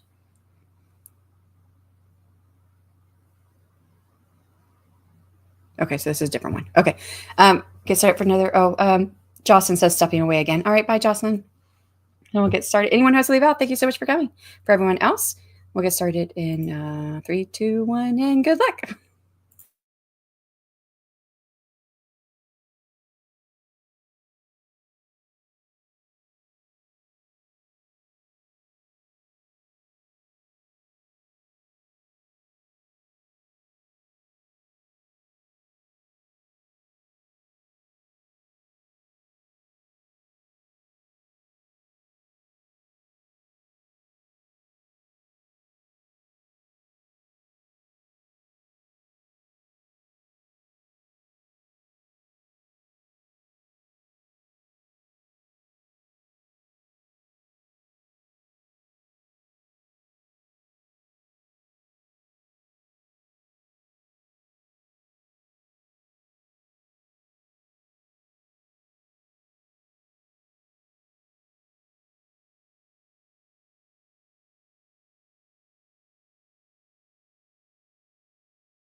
All right, and that is time on that sprint. How did you do? How did I do? I was like looking up stuff there at the end, so I didn't actually put together my word count. 23:15, and that was all drafting. So I did finish up that scene, and now I was getting ready to head into brainstorming. I was looking up some stuff in my story, what I've done, because again, the final scenes for three of the couples, like perfect. They're perfect, and like the magic use versus the emotional and character arc and all that, it's really great. And not that the first one's not great, but it just is not as good as the other ones. So I'm trying to look at between all of them and say, okay, how can I make this last one, which was really the first one, better so it matches the other ones? So I was getting ready to head into doing that. Left off with Jocelyn stepping away, and Adeshale said, take care. And I put JC's stream up there because that is happening in an hour and a half. And of course, I don't know if anybody wants to keep going, and I can stop here. I'm ready to stop, honestly, I think. So that way I can get a little bit of a break, go feed my kitties, and catch my husband and son when they get home, because they'll be coming home about a half hour. And then come back and then try and figure out this scene. Maybe they'll give me some time to think about how I can make the ending scene for the first couple as magical as the other scenes. So, hey, Devin, the newsletter has been scheduled 2 days from now. Keep an eye on your inboxes for ARC signups. Awesome. Thank you for sharing. So hopefully you get, did anyone answer your question from earlier? I was just thinking, you asked earlier, what's a good street team number? And I don't think that anyone answered. It's possible that we didn't have anyone in the chat who has had experience with street teams, and or they haven't decided on a good number either. So they didn't have a good answer to give. I would probably fall in that latter half, although I told you how many I had. I only had 3 on my street team for my last book. And they were amazing. Absolutely amazing. And that was my first positive ROI. I do think the most of the success of that, though, was attributed to the Goodreads giveaway. So, but not all of it. There was quite a bit of it, I'm sure, was from the 3 that were on my team. And I know for sure one is going to be back because we're in contact quite a bit, her and I. But the other 2 I've not talked to in a minute, so I don't know if they're coming back. My street team may be 1. And I've got you doing my social media, but my street team itself might be 1. I'm hoping that, because I do have 2 Omega readers, and I don't know if either one would, one of them I would not ask to be on my street team, only because she's not read that book all the way through. She kept having things come up where she couldn't finish it. I don't know. Maybe I would ask her. I don't know. I'll have to figure it out. 274 words for Adeshale. No worries. I'm taking your suggestion because not everyone will be able to stay. Yeah. I mean, it started pretty, my street team started pretty big. I had the numbers the other day. Now I don't remember the numbers. I know they were under 20, but over 15. And was it, well, maybe it was like 12. I don't remember. I have to go and look again. It was between 12 and 15. And I told all of them that was on Discord, but some of them had issues getting into the Discord or decided that Discord wasn't for them. So I think it was like 12. So then only 8 came over to Discord, and then only 3 ended up doing anything. So it did end up kicking out the other ones. So nice, Adeshale, right? Yeah. The 274 words. Did you finish the scene, or is it still going? Thanks, 7. The scene itself, like choreo, is a little longer than I wanted, but it's coming along. Well, that falls into what we were talking about. Or I guess I was the only one talking about it. When I was trying to remember what I read or what I heard or whatever it was, where they said a scene that would be really fast, like a fight scene would be fast. When you write it, it should be longer. I really don't know if I'm remembering that right. So forget what I'm saying, because I may be misremembering that too. I'm going to aim for 20 and see what happens. I wish you the best of luck. That's going to be a lot of people, though, to manage. Especially, did you decide how many weeks you were going to do? You said 8 weeks this morning, right? Is today Wednesday? Yes, today's Wednesday. Gosh, this has been a long day. You said 8 weeks you were thinking. A bit ambitious. With 20 people, that is a lot to manage, and that's going to take a lot of your time. When are you doing it? I'm still working on it. See, I can't remember that. Yeah, me neither. I probably need to look into it. I'm probably misremembering it to be honest. I'm probably remembering it, what made sense in my mind, because I do remember thinking that part of what was said didn't make sense to me. So I might have just reworded it.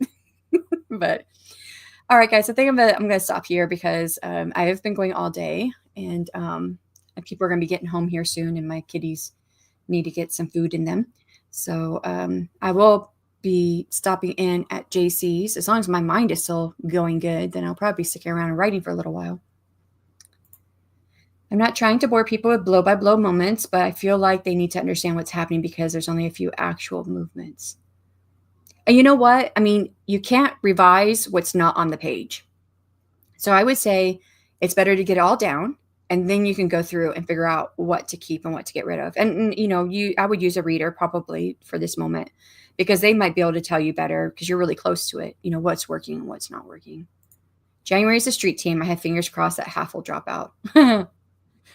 Okay.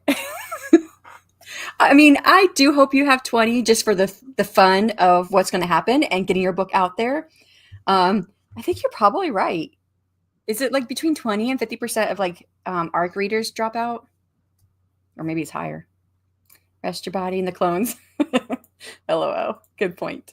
Thanks, Miss Francis. Thank you for being here. All right, everyone. I'll see you guys all later and take care.